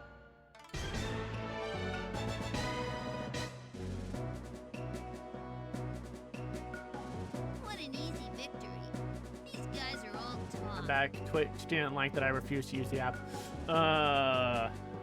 Well, welcome back, hon. It's weird that it won't let you use the app, though. Or, sorry, it doesn't like that I refuse to use the app. Like, that's weird. That's very weird.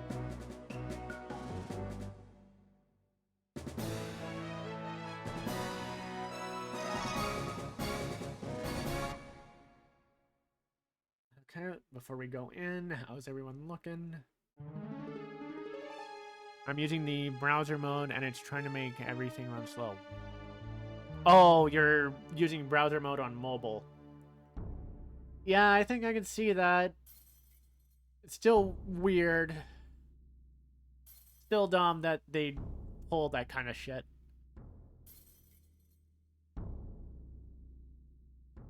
Kagome is off by 14, that's fine. Michiru is off by 16, that's fine.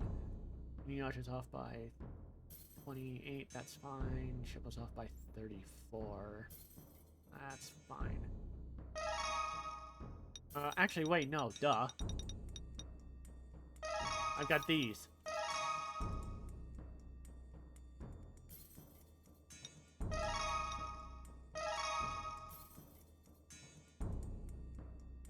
And... yeah, that should be fine.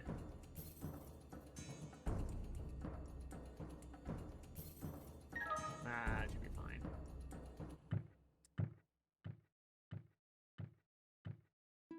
There's a strange smell.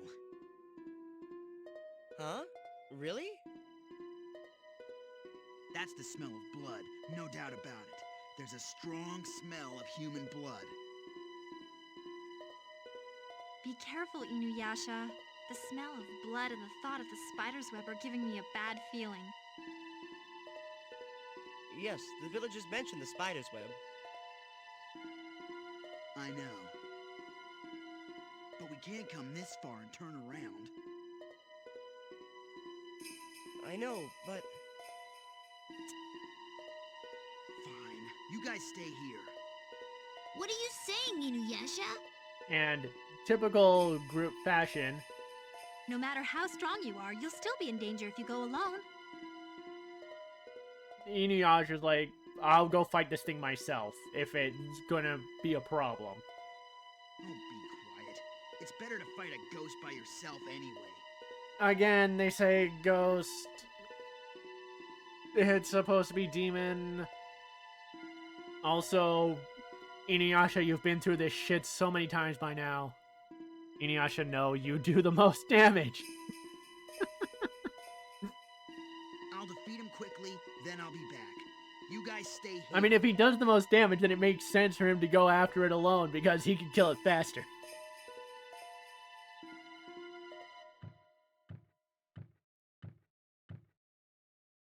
Always making decisions on your own. That's what he said, but really, he's trying to keep us from danger. Really? I didn't hear him say that. He's just too proud to. To be fair, that is in character for him. He has done this before. I see. What's that? Oh?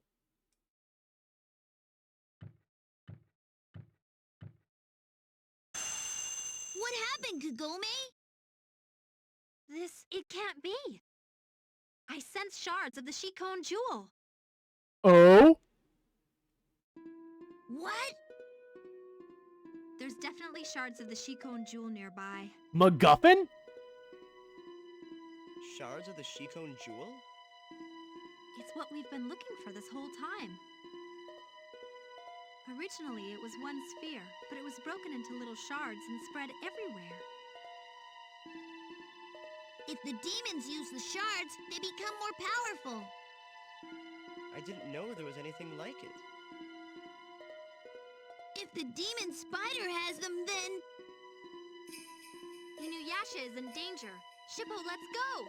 I mean, to be fair, InuYasha's faced and killed demons that have used shards of the jewel before, and even some that used full jewels and been perfectly fine. However, it is also true that as the story progressed, demons became stronger, so the enhancement from the jewels were even stronger, which made it tougher for InuYasha and the others. So, yeah, it makes sense to worry about InuYasha being on his own. Okay. What should I do? Don't even get me started. Wait here.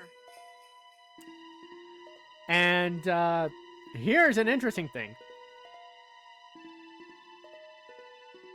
Michiru, like, we've had fights, like, you've watched, Michiru's been involved in fights since he got his power. But I think, as far as the story is concerned, they're under the implication that Michiru has not used his power yet. They haven't run into a situation where they needed to. Especially since Kagetu hasn't taught him how to use it in a fight yet. So, story-wise, Kururugi hasn't used his power. They don't know what his power can even do. So, the best thing for Kururugi is to sit put and wait just in case things go south. Man, justice for Naraku. He was just simping. Naraku absolutely was a simp. Like, Onigumo let himself be devoured by demons because the woman he liked was with another man. And after becoming Naraku, ended up killing her. Like, dude. Fucking wow. Naraku, you suck ass. You're a terrible character. What? Okay. And then Kagome and Shippo run off to join InuYasha. I wonder if everyone is okay. Even though Kururugi says this like as soon as Kagome and Shippo are off screen, there's supposed to be an implication that some time passed. I'm really glad they're so concerned about me, but I really don't want to be in their way. And here is a key trait to Michiru. Whoops. Yoink. I'm not seeing... sorry, hun. It caught fetish in your text and was like, hold up. And see, I'm not saying Kikyo was doing some weird fetish stuff since both Naraku and InuYasha were half demons, but I mean, you have a point to a degree. In regards to Onigumo, definitely she wasn't paying him any attention. But in regards to Naraku, she definitely has had moments where she assisted him, and it seemed really weird. And then there's the whole, lol, yeah, that would do it. But, yeah, like, there were definitely moments in the story where Kikyo, went out of her way and assisted Naraku. Or even outright avoided killing him when she had the power, and opportunity to do so. And she didn't. I love to hate on Kikyo. Like, we'll go out of my way to dunk on her. A big thing is that the anime, things were weird with her after she came out. The thing is, the anime did Kikyo a lot worse than in the manga. After she came back, yeah. Yeah, like, the anime adaptation for Kikyo was handled a lot worse than the manga, from what I've heard. Which holds up because the anime also played up the perverted Moroku and InuYasha getting the sick command a lot more frequently for quote-unquote comedy. Do we not care she tried to drag him into hell? Yeah! Yeah!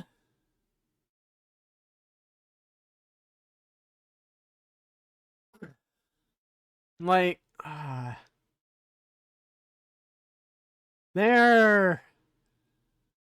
I am of the opinion that Rumiko is not that good of a writer.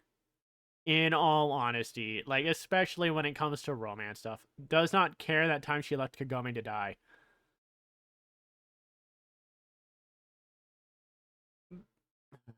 Yeah. Do we not care that time she left Kagome to die? Yeah. Yeah.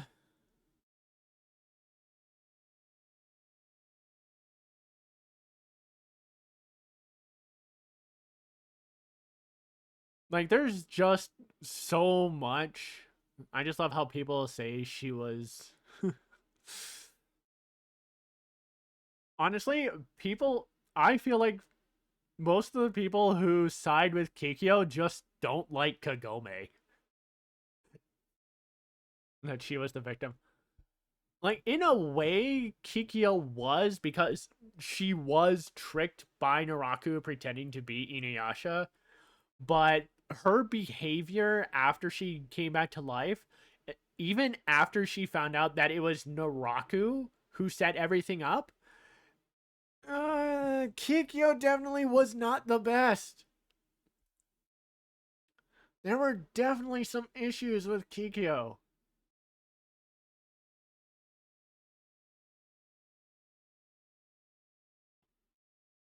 I've not read much of the manga, and it's been ages since. Yeah, I honestly haven't really read the manga either, aside from chapter 23 for the bit I wanted to pull regarding Kagome's type. And there was... Oh, 1 second. Just need to get the door for my roommate.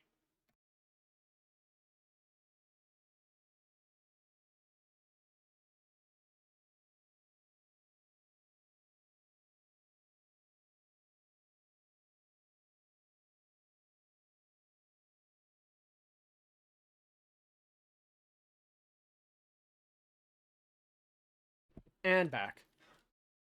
But yeah, so aside from, like, she seems to go out of her way to make things hard for Kagome sometimes. Like, I get it. You're jealous. Yeah. Yeah, absolutely. And as I was saying, aside from chapter 23 for the bit with Kagome's type, the only other part of the manga that I've read is the content that was covered in the final act. Just because I was curious where the story went after episode 167.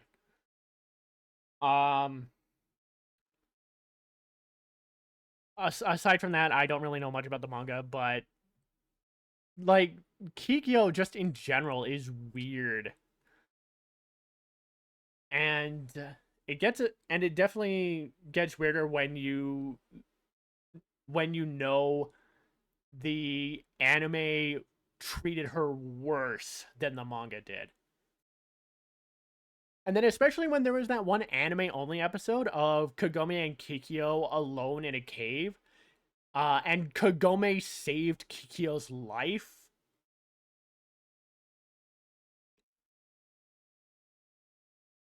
I wonder if part of why she did was jealousy towards Kagome because InuYasha likes her better.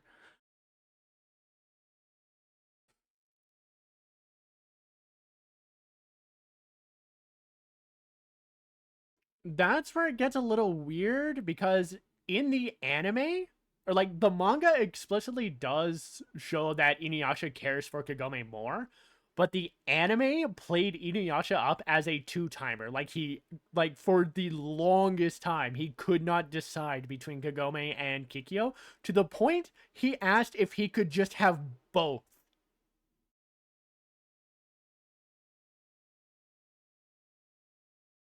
So like the whole thing, the whole story in general is freaking weird. The way the anime adaptation treated the characters was weird. A lot of the stuff is weird.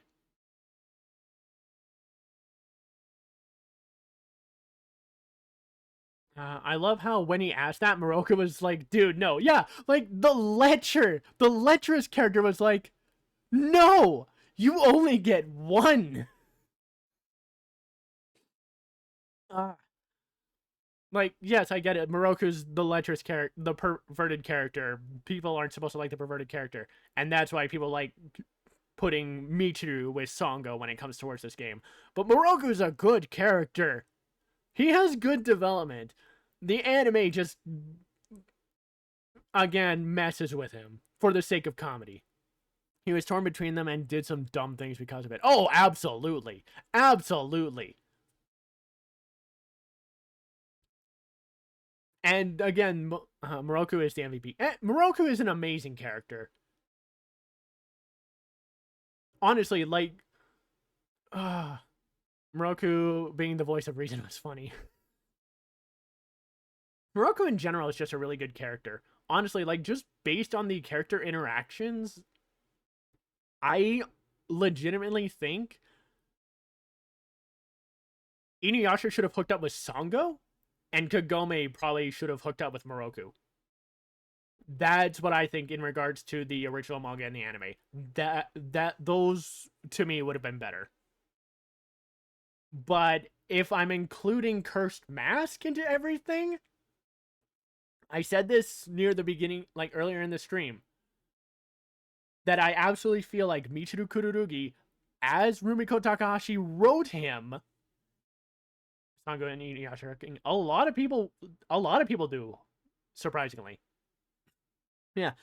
I said earlier in this stream, the way Rumiko Takahashi wrote Michiru Kururugi, or just Kururugi in general, because some of these aspects can go to Kagome as well, that I feel like Rumiko wrote Michiru to be the perfect guy for Kagome. Let's see, I could see Sango and InuYasha hooking up. Why? Because they honestly get along really well. They don't really fight. And they back each other up a lot. And InuYasha just kind of has a better understanding of Sango, it feels like.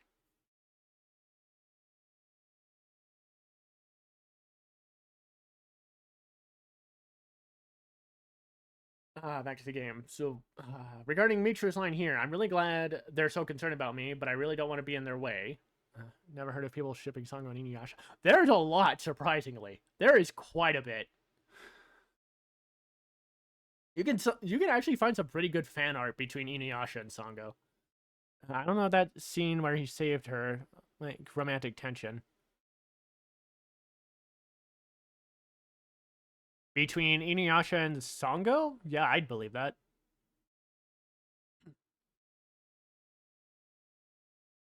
With Michiru's line here, like, he's glad that his new friends are worried about him, and he doesn't want to get in their way. He feels like he's being treated as useless because they're telling him to wait here. They're telling him to wait while they go fight. He feels like dead weight right now. Nor have I seen all of it. To be fair, neither have I. I missed a lot of the Band of Seven arc. And yeah, like a lot of the Band of Seven arc and parts of season 6. And I never watched the final act because I read that content from the manga, and I'm just not a fan of Kiritosa in the role of Kagome, I've already said. How can I help everyone? Yeah, like, Kururugi wants to be of help. He wants to be able to be of use. What is this? Beware headphone users. Otherwise, turn down your volume a little bit.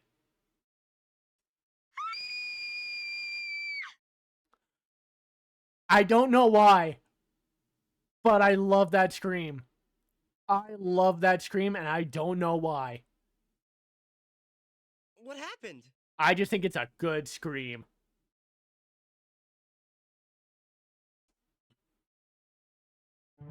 But everyone's in trouble.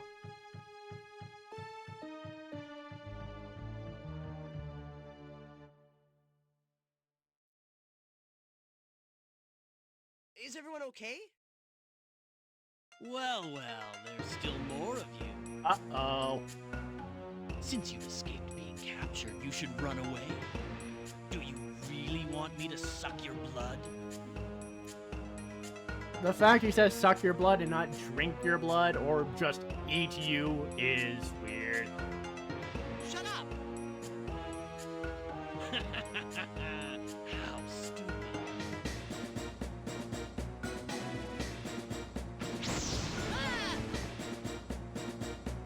He's using power from the shards of the Shikon Jewel. You can't win. You have to run away. And I do apologize that the music's overpowering the character voices. I can't do anything about it. This is just how the game is.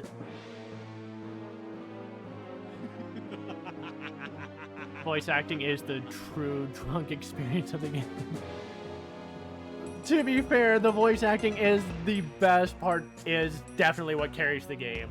If you run away, you'll kill them all. something. The returning voice actors absolutely tried their best with the script and the directing. But what should I do?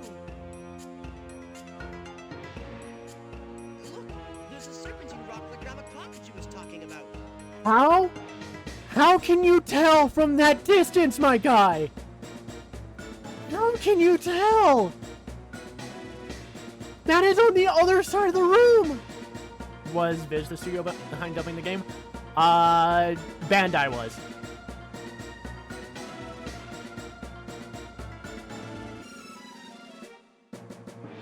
So I think this would have been through Ocean, because that was the studio doing the dub for the anime at the time.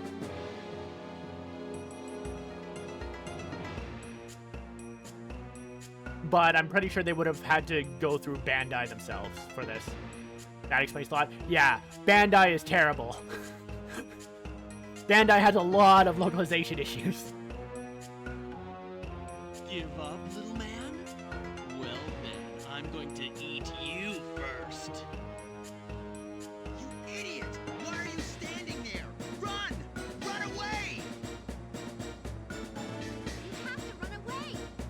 And of course, they're all trying to get him to run so that at least he can survive. Quickly, run away! Even if they can't get out. But... Oh, flame burning bright!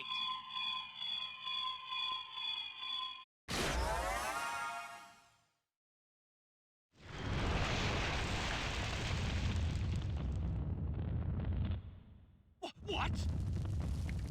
Digimon can vouch for that?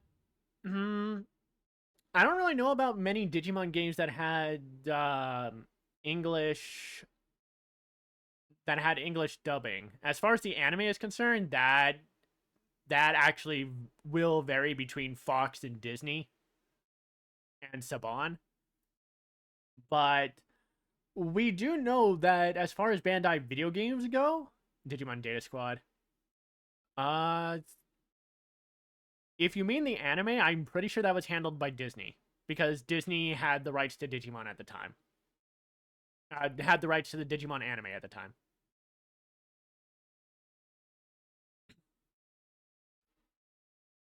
PS2 game had English. Oh! Oh! Yeah! Okay, that would explain.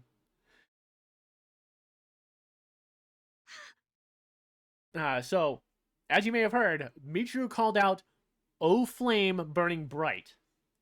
You'd think he was using fire, but no, he's using light. He's just requesting the aid of the element of fire, because that's just part of what Onmyoto does.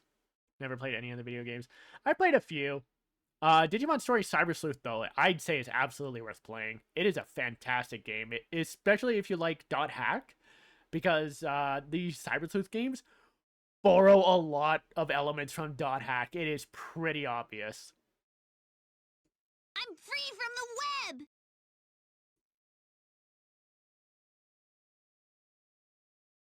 Great! Now we can get him! Damn you all! I'm going to drink everyone's blood! Survive is good if you like visual novels. Yeah, no, Survive is really good. It absolutely leans into the horror aspect that it tries to set up.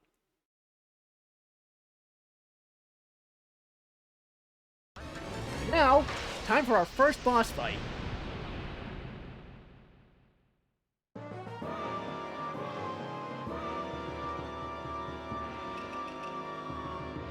I still need to do a playthrough that has Rio survive so I can experience that, babe. Okay. Alright, boss time, let's go, let's go. We don't really have a whole lot of options, so let's just frickin' swing at him. Not bad.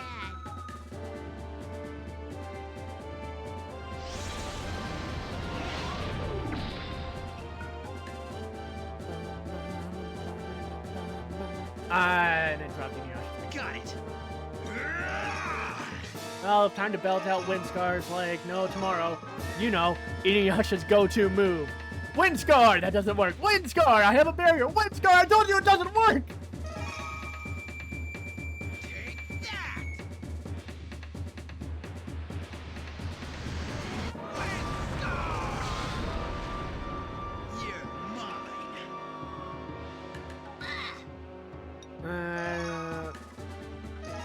Shippo can do is fire bombs. Here goes. And Kagome will be playing support Ready to give up? Not bad, for this Shippo. fight. Yes. First up, let's boost InuYasha. You can do it, InuYasha. Make his wind scars stronger for a bit.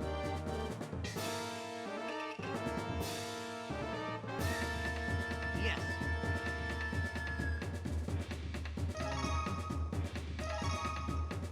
Shikigami, attack! How's that?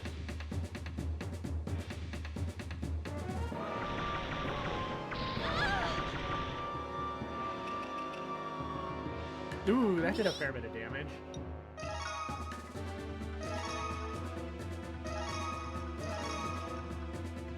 Here goes. Did you do Harmony or Wrath? I did... Ready to give up? Whichever one gets War Greymon. Got it. I think that's Harmony.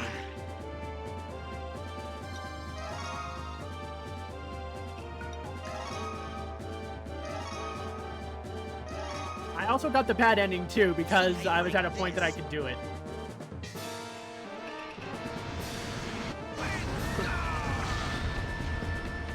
You're mine. Oh. We finished it with a wind scar and it only took one cycle. Maybe in 10 years you'd have a chance of beating me. I wonder if that cheer really helped out.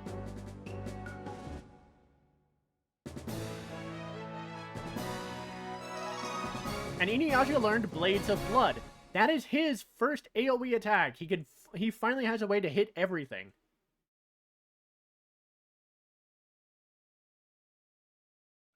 Is everyone okay? Thank you for helping us. I thought we were done for. So, Michiru asks, is everyone okay? Kagome thanks him. That was really dangerous. What were you thinking? Shippo calls him an idiot. Oh, shut up.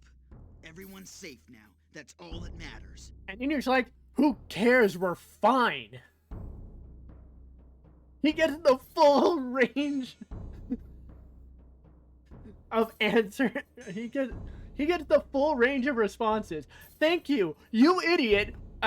Who cares? We're fine. You can at least say thanks. That's not necessary. I'm glad I was able to help Hit you everything. a little. It sounds like your time is coming, Shippo.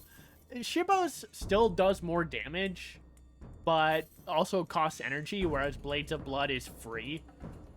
So it's, do you use the free attack for less damage, or the heavier attack with a cost? But yeah, no, Shippo's time is steadily coming. Well, after the second boss, he's pretty much going to start dropping off in relevance. I guess you aren't totally useless. What? I guess you aren't useless. Wait, what? That's his way of saying thank you. He's just angry. Yeah, that sounds like InuYasha. Oof. I see. Just shut up, Shippo. Huh? Yeah, there's a thing in the background. What? Something's moving over there. It looks like a spider's cocoon. Oh no, it's not a spider's egg, is it? Don't say that, Kagome. Yeah, and that's Kururugi pretty much showing his arachnophobia. Like, a spider's egg? Oh crap, we're gonna have to deal with another one, aren't we? What are you so afraid of?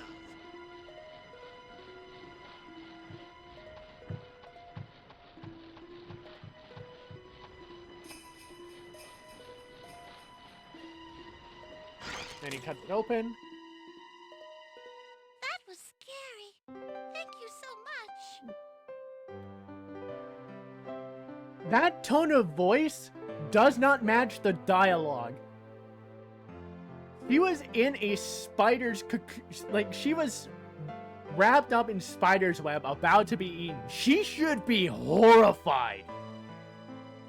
Even if we saved her, she should at least Like, she should at least sound scared.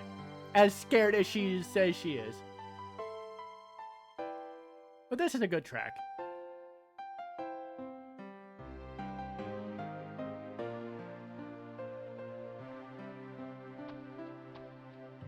Are you okay? Does anything hurt?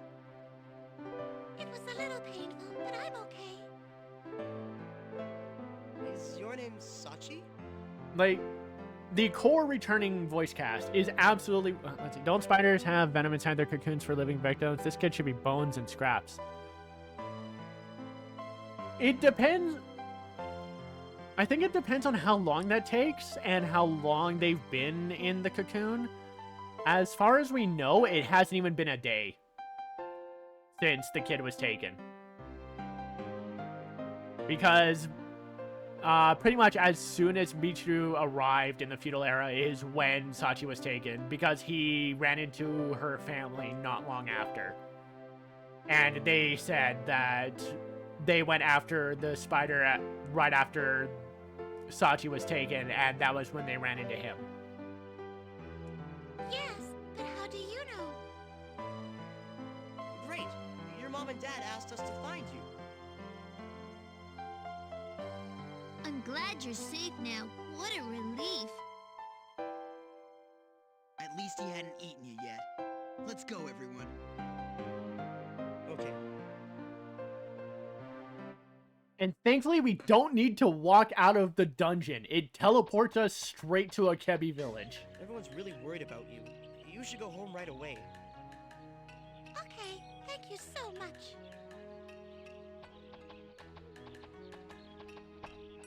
Well, our job here is done. Let's leave.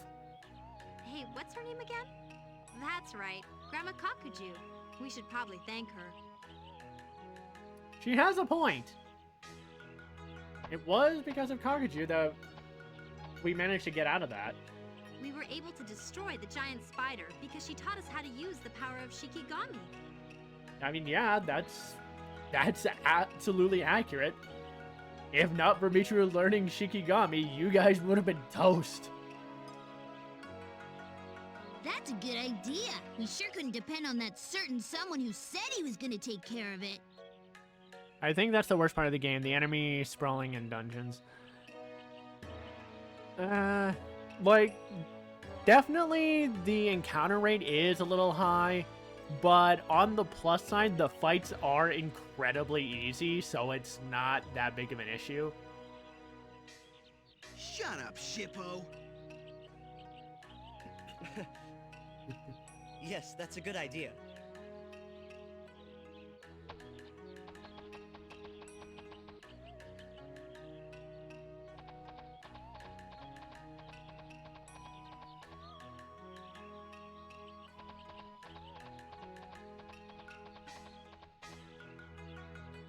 I think Pokemon, it has balance. This doesn't.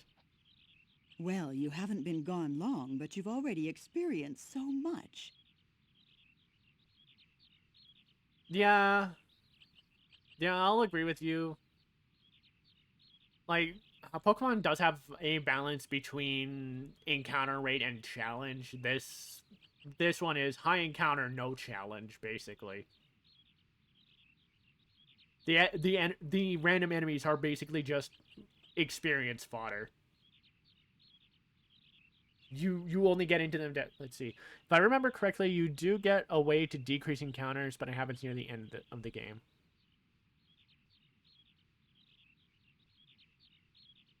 I actually don't know if that's true, because I certainly don't recall any.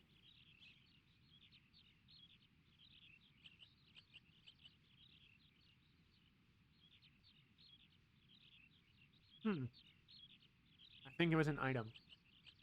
If it was an equipable item, probably. If so, I think it's in a pretty hard to find spot. Because I definitely don't remember it. And I don't think it would be a consumable item. Huh. Yeah, you haven't been gone long, but you've already experienced so much. It looks like you've learned how to use the power of Shikigami much better now. Tell me, what happened? Well, you see... Fade to black. I'm surprised that you defeated the spider. You've gotten much better at using the power of Shikigami. Yeah, Kakuju wasn't expecting us to win that fight. She's surprised that we did. Which is probably a testament to our latent potential. But I have a premonition that you will be fighting many more demons in the future. Here's an interesting localization flub. The text said, I have a premonition that you'll be fighting many more demons from now on. But the voice said, many more demons in the future. Just an interesting thing. But there's hope. What a stupid old woman. Hey! Knock it off, InuYasha. You're so rude, InuYasha. Sorry, Kakuju. Thank you, Kagome. That's okay. There are many different uses for Shikigami. It can do more than just break rocks. Yeah, and this is another story-based implication that Michiru hasn't used his power between awakening to it and freeing the others from the spider demon. As far as the story is concerned, he didn't even use it in the fight because he doesn't know how to. You can use it when you're fighting. Because of this! This is the like, Kakuju's like, you can even use it to fight. What have we been using it for, then? If you want to learn the power of Shikigami to help you when you fight, come stand beside me. And close your eyes and be very still. Okay.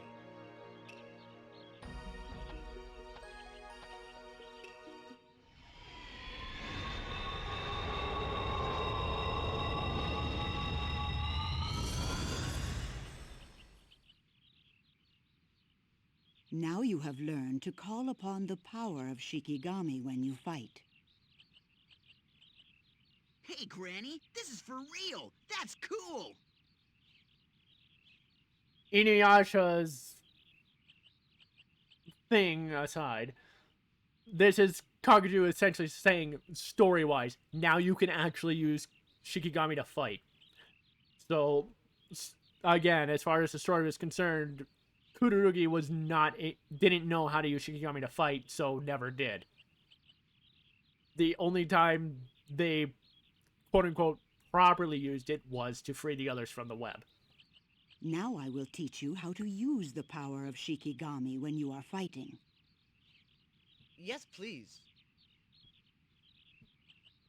And now we get the tutorial on text.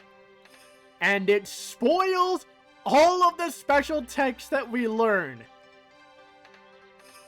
To use Shikigami, there are 3 commands: normal, special, and cooperative. Michiru will learn how to use the different forms of Shikigami as you complete each level. So, as you level up. And it also goes into the tutorial of energy. In order to use special techniques and co-op techniques, you need enough energy. You will gain energy if you receive damage, damage the enemy, or destroy the enemy. I've already explained this, but now the game is outright is telling it. If you have 100 energy, 1 energy gauge will light up. You use more energy whenever you use a stronger technique.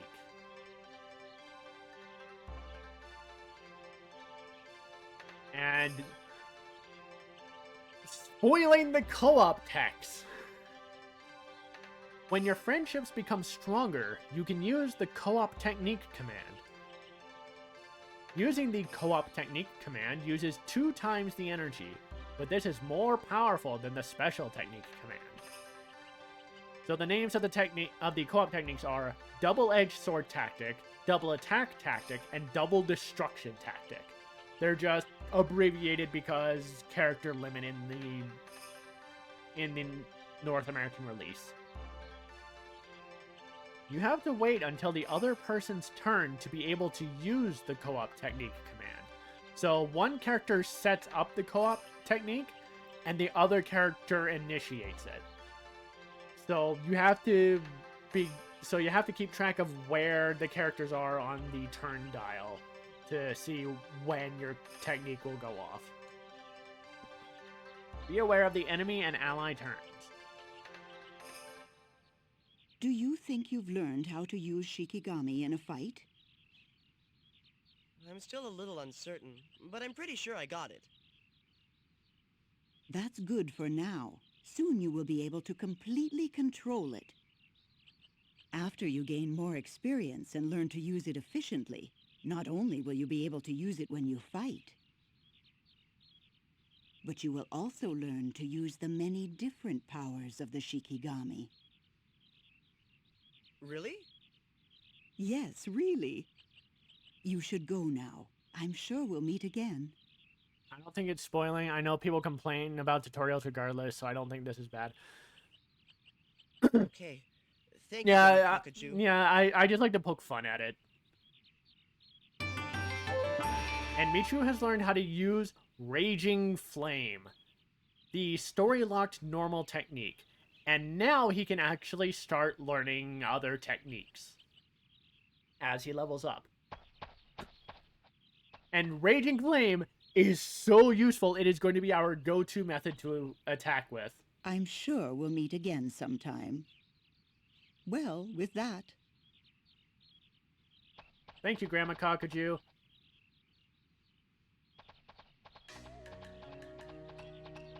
Well, we went to thank Kakaju, so let's leave. I'm pretty sure there's other dialogue that's supposed to be here. Yeah, here we go. Hey, I wonder if that girl Sachi got home safely. Why don't we go check? There we go. Yes, her father was really worried. Let's go. Okay, let's go. So you can't leave after defeating the Spider Demon until you've spoken to Kakaju to learn your Raging Flame and gone to check in on Sachi. Because you get a reward for it. Hi, everyone. I'm glad to see you all came back safely. And we're going to see another aspect of Kururugi's personality. Thank you so much. My daughter told me all about what happened. We were waiting for the chance to thank you. You shouldn't have any more problems with demons for now. Right, InuYasha? Yeah, but only because we had to face great danger. Oh yes, it must have been so frightening. So an interesting thing too, though. Kagome remarked that the Spider Demon was using a shard of the Shikon Jewel. There was no indication that they retrieved it, and yet there is a later indication that we have it. I don't know. Just something a little interesting, I think. This is something we would like to give you to show our appreciation for saving our daughter. Will you accept it, please? Money? I don't know if I can take this. And here we have Kururugi's modesty. He's being offered money as a reward for what he did, but he feels like he doesn't deserve it. Like, it wasn't something that was worth, that what he did wasn't worth being rewarded for. Please accept it. It is our thanks and an apology for how we treated you at first. It's only a little, but perhaps it will help somehow. But... Yeah, he's... Even when it's pushed on him again, he's like, I don't feel like I deserve a reward like this. I think we should accept it. But Kagome's like, take it. You're right. I will accept it then. Thank you. And Kururugi pretty much had to be coerced into accepting it. He had to be told it's okay to take it. Everyone, thank you so much. Thank you. And now we can finally leave.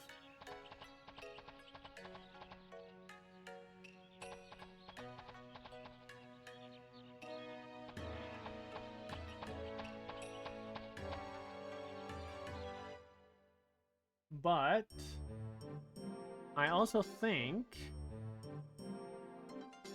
that this is a good place to stop. We did get pretty far. It took us about 4.5 hours. Weird, my timer seems to be wrong.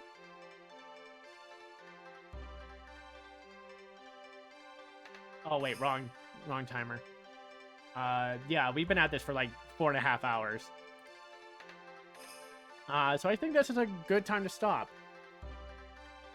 Since we did the first dungeon, beat the first boss, and got access to our power. Next stream. Next stream we'll continue and head back to Coyote's village, and hopefully we can figure out how to get Kururugi back home. Let's see. I think... Yeah, let's see. We're going to go on a little raid. Come on now. Come on. There we go. We're gonna raid into Kyo's little monster. He's a, kind of a Catboy VTuber, and a speedrunner, but he's currently playing Pokemon Infinite Fusion, if you're into that kind of shenanigans. So, with that, I'll see you next time. See ya!